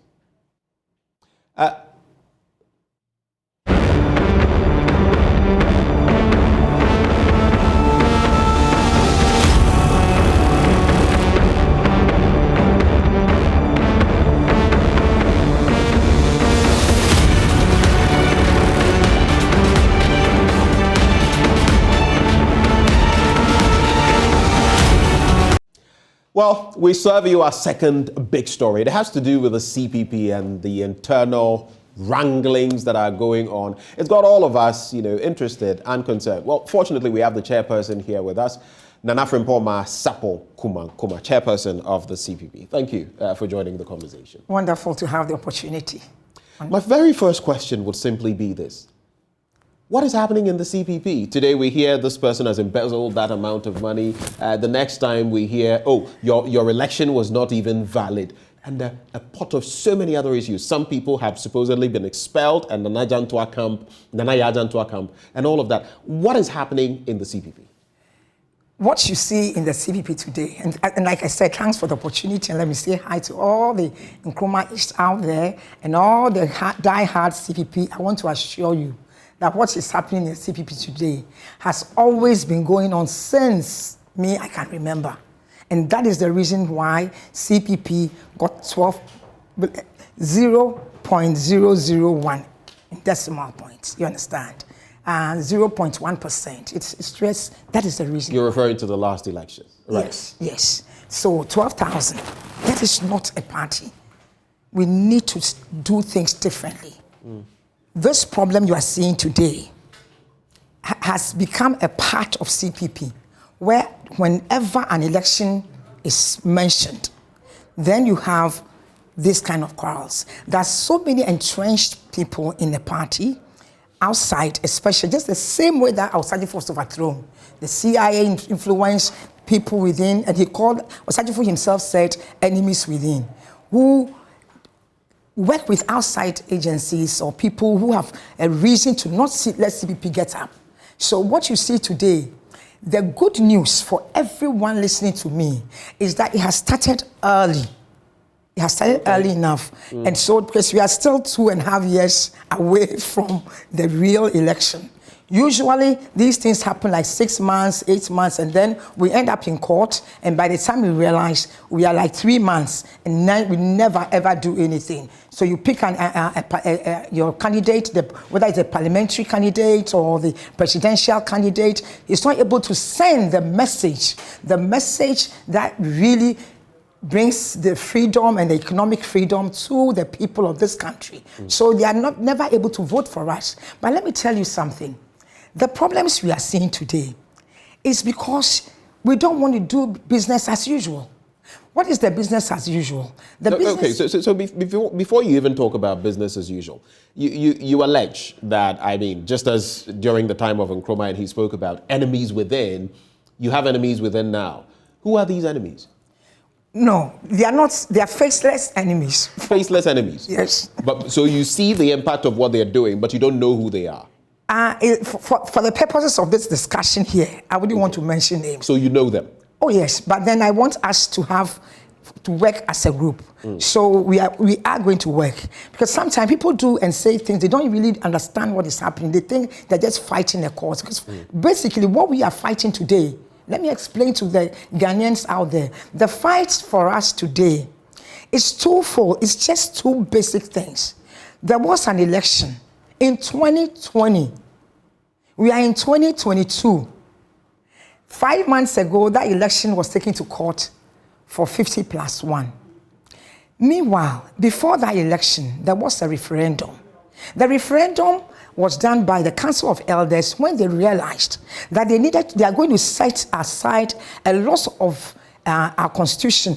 There will be a lot of infractions in terms of the ability to do our elections in one location like we do all the time at the National Congress. When it's at the National Congress, the Constitution says that at that point, everything else is simple majority. But for the chair and leader, it becomes 50+1. But this time, they did the elections in 16 regions under the regional Congress, not National Delegate Congress. So that was an infraction. So they took a constitution. But did your constitution spell it out clearly that in such an instance, anyone who got the majority of the votes, not necessarily crossing 50%, would be the ultimate winner? The point is that the Constitution did not even spell out that there should be a regional elections. I mean, done at a regional level. We've never done. So that was not the norm? No, at all. The Constitution did not spell out that we should be elected together with the flag bearer at all. So that is why they did the referendum, to allow that thing to happen by the wisdom of the Council of Elders. For that, when you add 1+1, you get 2. So they, in their own wisdom, realized that for that reason, they cannot use 50+1 for the decision, because that means that elections in the 16 regions would come to a central location long after the members have gone home. So they used the same simple majority. They made their decision.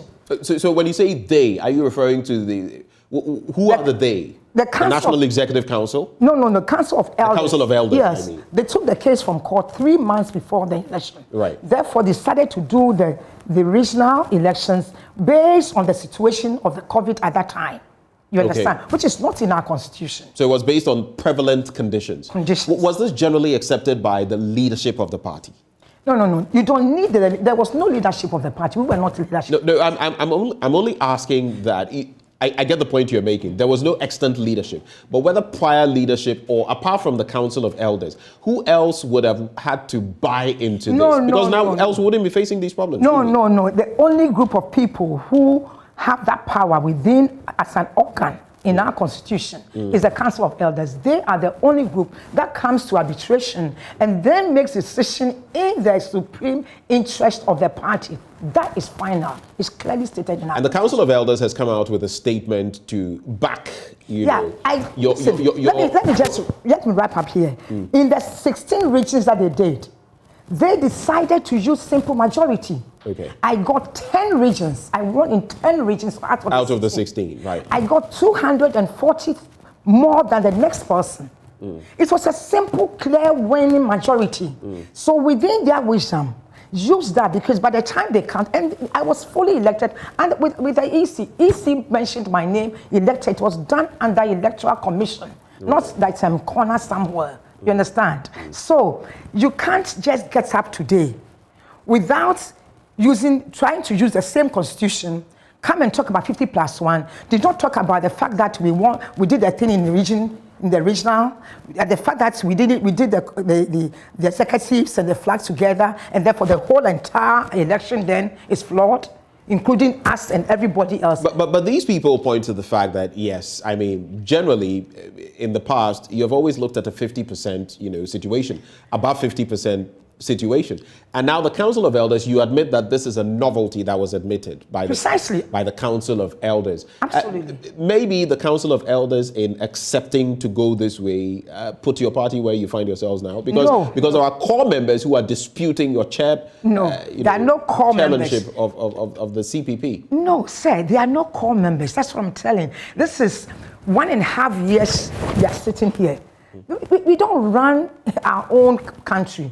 No matter what constitution, this is still under the national constitution. Right. And it was organized by the Electoral Commission. So if you have any issues with that problem, you go, you address it within a certain time frame. The EC will base it on what your party accepts as a party, what you subscribe to, what you deem to be a winning candidate. What the EC would have to go by what you have given them, right? That's exactly the point, which usually went with the fact that at the time of the election, there was a referendum. That's what I'm trying to tell you. It was not at the basic time. We were in COVID time, and there was a referendum. And the referendum and the decision taken is taken by the Council of Elders. It's just like the way that the Christ told the people. The law was not made to enslave people. It is the people who make the law. And therefore, at any point, they can do it so that it is in the interest of the people. We have made that provision clear in our constitution that at any point that there's a problem, the Council of Elders enter in, they arbitrate, and they make a decision in the interest of the party. So at that time, when they decided to do regional, they could not have done 50+1 because the 50+1 is done when we are in the Congress at one location. I clearly would have beaten the person. I got 10 regions. Right. So they made that decision. Right. We've been here 1.5 years later, a year and 2 months. Now we go to court. Somebody gets up and says, listen, I'm fighting the 50+1. Then the Council of Elders calls them, the person. Then the person says, that is not really my problem. But my real problem is the fact that the organization structures that the party has always is flaunted. So we know that is why we always get into problems and fighting during elections. So it is obvious that... So then the person pulled the case out of court. Right. And that became a consent judgment, which says that, okay, no, we are not going to worry about 50+1 because clearly that is not the major thing as in the interest of the party now. What is in the interest of the party is for us to go back and organize at the grassroots. Make sure you do your polling stations, which you've never done in this Fourth Republic, which is the reason why nobody at the polling station owns CPP. CPP is only owned at the leadership level. That is very clear, but very quickly, so there are others, like I've mentioned, who have taken you on. Let's look at Nanaya Jantua. Recently, she was supposedly expelled from... It's not supposedly. She's been... I'm using my words carefully because these are still disputed from her end as well. No. So she's been expelled? Not expelled, never. She's not expelled. How can we expel Nanaya? Right. She's been interdicted. Okay. Only waiting for her to go for disciplinary, to look at the reasons for some actions she took. How do you react to her interdiction? It was taken by the CC in our party. The constitution that was done. Osadefo used to be the chair and leader of this party. I get your point, but I guess fundamentally what I'm asking is, are you in support of her interdiction? That's why I'm trying to make a point here. The interdiction was done at a CC where I chair. You understand? And it was unanimous. And the reason was given, not that she has done anything like personally wrong. No. The Council of Elders who took this case to court, case out of court, brought the case and said, listen, based on what we have seen here, we are tired of court cases. So go ahead and adhere to your constitution within the instructions of the organization, because our father said organization decides it all. So go ahead and let the people at the polling station, electoral area own the party, so that we'll be able to make a significant impact with our message. And so they realized that if we did not do that, our constitution says that if we are in opposition, at any point in time, we must finish all our elections before the 2 years before the final, the national elections. So when they did that, Yajantwa and some members of my leadership, because it will affect their 4-year term, it affects also me, my 4-year term. And I did not agree, like she is not in agreement now. I said, no. We won't agree. But then when they called me back, the entire the Council of Elders plus the legal team, and explained the implication and the significance of us at least sacrificing for the party, because we are not the party, we are only the leaders. But it doesn't mean that we should not do what is right. So at least for our term, we should do that. So we agreed, and we signed. They called me and called Naya Jantua. I said, okay, if that's what you are saying, I don't own the party. You are the custodians, you are the Council of Elders, you are the legal team. Whatever you bring, I'll sign. So they brought the thing and said, so that you can move on as a party, go ahead and do the elections this year. So as we are talking, we are doing our polling station in June, and constituencies in July, regional in August, and then we, the national executives. Okay, so in October. You clearly have a roadmap. We have a roadmap. But let me, so by October, we'll let me quickly find out from you. So Nanaya Dantua seems to have a bit of a caucus. It appears she has her own group that is sort of, from all that we've heard from your party, sort of against you and maybe the workings of the party, the Council of Elders currently. How are you resolving that with all these problems you're facing?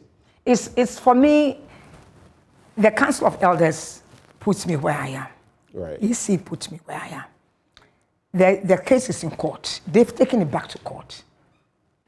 They should let the court do its work. But you cannot decide that you take a case to court, and for that reason you come the following day, organize a meeting, flaunt the same constitution. You're referring to the UDS meeting? Yes. Okay. The constitution is clear. It says that the chair and leader chairs the CC. You can't change it unless in my absence. But when I'm there and you do a secret meeting, and at that secret meeting, even when people come to the meeting and say, listen, the chair and leader is in town, and I was at the office, and you do a secret meeting, and then you say you've set me aside. Because you set me aside, didn't call me for the meeting. Then why did you take me? Why were you set aside? Because of 50+1. Why did you take me to court? Why is the case in court? Right. The case is in court. The reason why Yajantua has been interdicted, as I said, is because she went ahead and took the case that has been settled in court already and taken as a court settlement. She said no to the Council of Elders.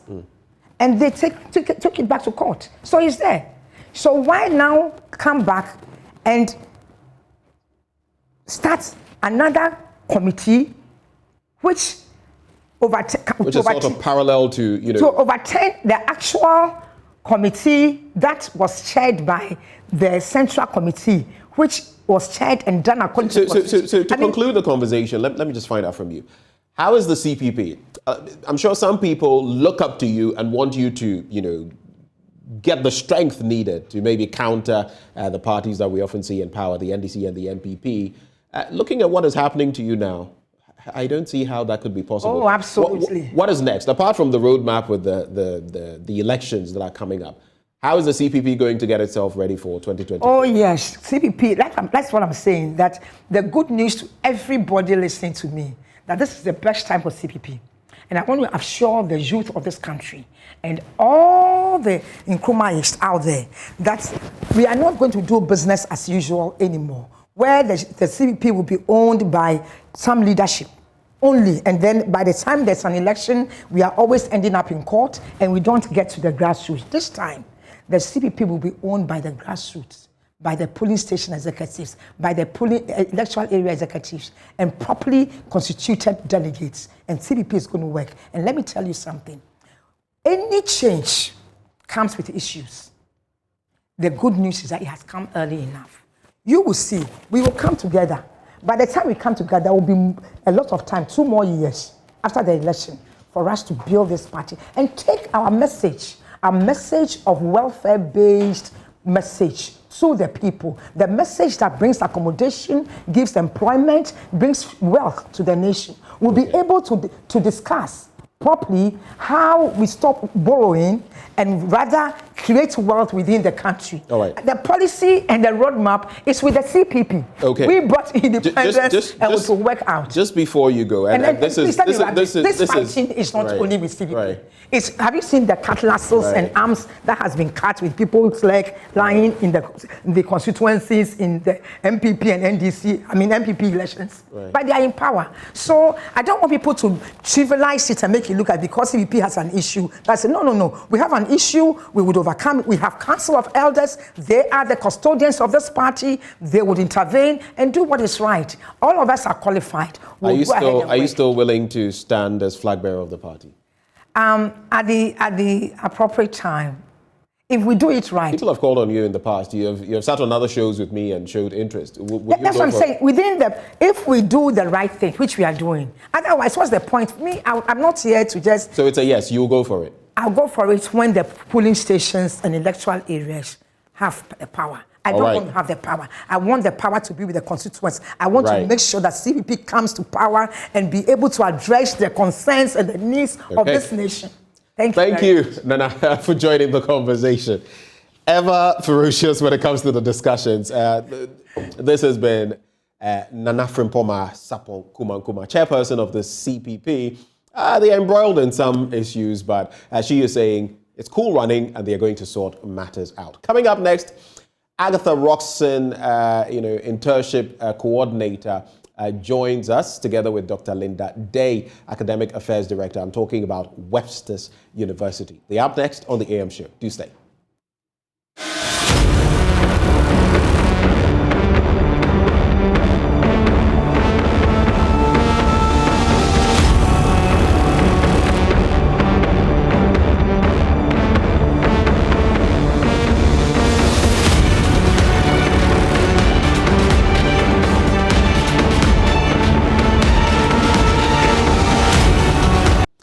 Well, thank you for staying with us. And as we wrap on the AM show, we have officials from Webster University coming through. It's all about their career fair. We're joined by Agatha Roxon, Internship Coordinator, and Dr. Linda Day, Academic Affairs Director. Ladies, thank you for joining the conversation. Thank you. Great. So I know Webster is an all-inclusive, diverse community, but tell us about this latest career fair. I'll start with you, Dr. Day. Okay, so thank you so much for the opportunity. I'll first of all like to start talking about Webster University. Webster University is an international university located at St. Louis, US, Missouri. And we started growing exponentially in the 1970s, and we currently have campuses across 4 continents and 10 countries. In Ghana, 4 continents, 10 countries. Exactly. And really our mission is to provide transformational, high-quality education for future leaders. And so Webster University is really uniquely placed on the continent here in Ghana, our lovely country, where we provide a varied number of programs across undergrad as well as postgrad, and also uniquely placed because of our network of international campuses to offer study abroad programs for our students. And one of the initiatives that we've taken this academic year is really to look at integration between higher education sector and the industry, which I think Which is crucial. Exactly. Because you must prepare people for a certain market space. And if you're not, you're just producing them on a fan belt. Exactly. And we have recognized that it is a gap on the continent and we need to close that gap. We want to be able to nurture graduates who will come out and be employable and have the skills to be placed in the workplace and make a difference. And so one of those initiatives is to have this international career fair. We call it international because we've got corporate partners that are international. Okay. And we are an international university. So before we get into the career fair proper, because I'm sure you give us more details Sure. there, let me come to Agatha. Okay. So when it comes to your footprint, she's already laid the foundation. Yeah. How long has Webster been in Ghana? Since 2014, actually. So that's 8 years. Yes. What has been your footprint in respect of what she's talking about, producing that quality of people to feed industry? So we've actually got quite a lot of our students that have graduated, and we have also graduates that are actually in there but are working in the field as well. So like Access Bank, their head of HR, for instance, is actually a graduate at Webster University. And many more other international students as well as the local students. We also have the system or our landmark program that is the study abroad. And so if you start your program at Webster, you can actually do a year or a semester abroad in any of our campuses across the continent. So basically America, Greece, and the rest.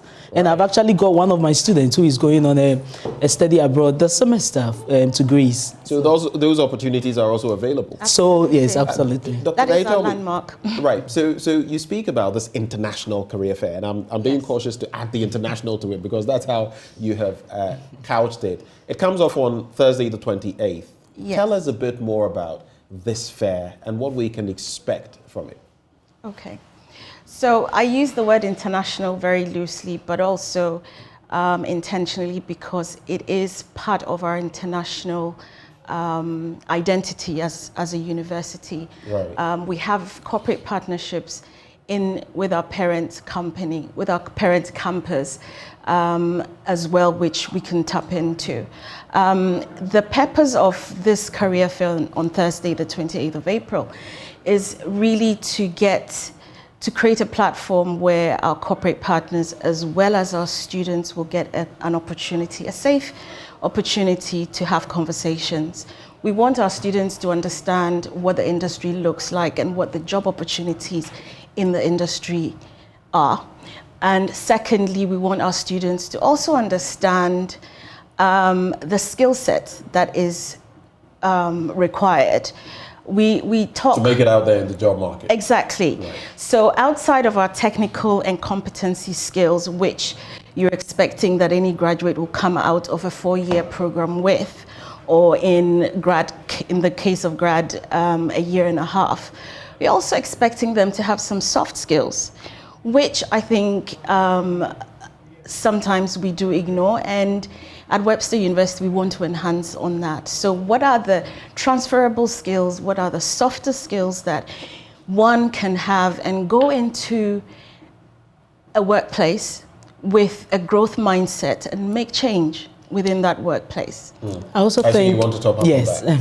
So we mean international as well, because most of our corporate partners that we've managed to partner with, a lot of them are actually international based as well. So AmSham is one. I mentioned ABSA earlier on, which is another Access Bank, ABSA, NCR, Delta Airlines, many more that are part of us and have partnered with us. And even today, we've got JoyNews partnering with us in terms of this. So I know you have the graphic communications. Exactly. Group, yes. Exactly. M-Pharma, Exactly. It's quite an interesting... you've been able to put together. Yes. You're actually making inroads in industry. Exactly. But tell me, maybe this can go to both of you.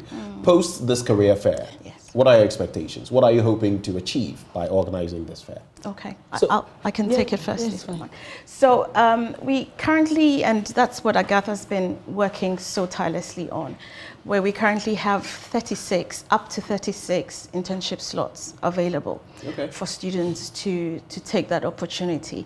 We're obviously not handing it over to them. We want them to go through the normal rigorous interview process that anybody would have to take in order to get a job role, and that in itself is practice for them.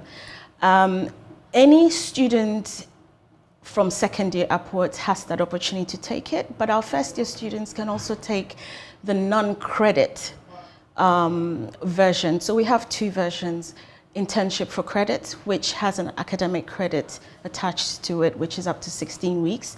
And then we have the non-credit, which is for any student over summer who wants to still have some industry experience. So we're really promoting that across the 4-year as well as for our graduates. And what we want to achieve at the end of it is for our students to come out being comfortable going into the workspace. Point made. I think we have to go, so maybe you can just top up on that, and then maybe give us any numbers that we can call. We'll do that. Okay, so basically it's for the public to also, the general public to also be aware of Webster and the programs we do. So at the end of the event, when people come over, because the public are also invited, so when they're able to come over, they're able to know the careers or the programs that we run at Webster, as well as the opportunities and the benefits that the students have. And I can be, Webster, we can be reached on the flyer that is showing on the screen, the phone number. Also, you can email me at agatharoxon@webster.edu. And for further information on our programs, you can get that from www.webster.edu. Agatha, Dr. Day, thank you so much. Thank you for all having roads lead to Webster Webster. University on the 28th day, next Thursday. But before we wrap, a very happy birthday tomorrow. I will do. You're still, things are happening for you. We thank the Lord for your life. God richly bless you, my brother. And we wish you the best in all your exploits. Now, water is life. Water regulates your body temperature and keeps you alive and kicking. Awake is premium purified water treated through a strict purification process to ensure that every bottle on the market refreshes you better. We have the perfect sizes for every occasion, 330 ml and 500 ml to fit your pockets and bags, 750 ml for the heavy drinkers, and 1.5 liters for those who always want more, like me. We have introduced our special 19-liter jars for offices and homes as well. Now you just need to stay awake with Awake Purified Drinking Water wherever you go. So come on, grab a bottle of Awake Water and get quality hydration. Awake Purified Drinking Water, one for life. Remember, for every bottle you purchase, an amount is donated to the National Cardiothoracic Center. It's produced by Casa Preco. For bulk purchases, please call 0262 351 251. And that is how we draw the curtains this morning on the AM show. It's been a pleasure coming your way. My name is Benjamin Akakpo. Look forward to our major bulletins at 10 and at noon. Great day.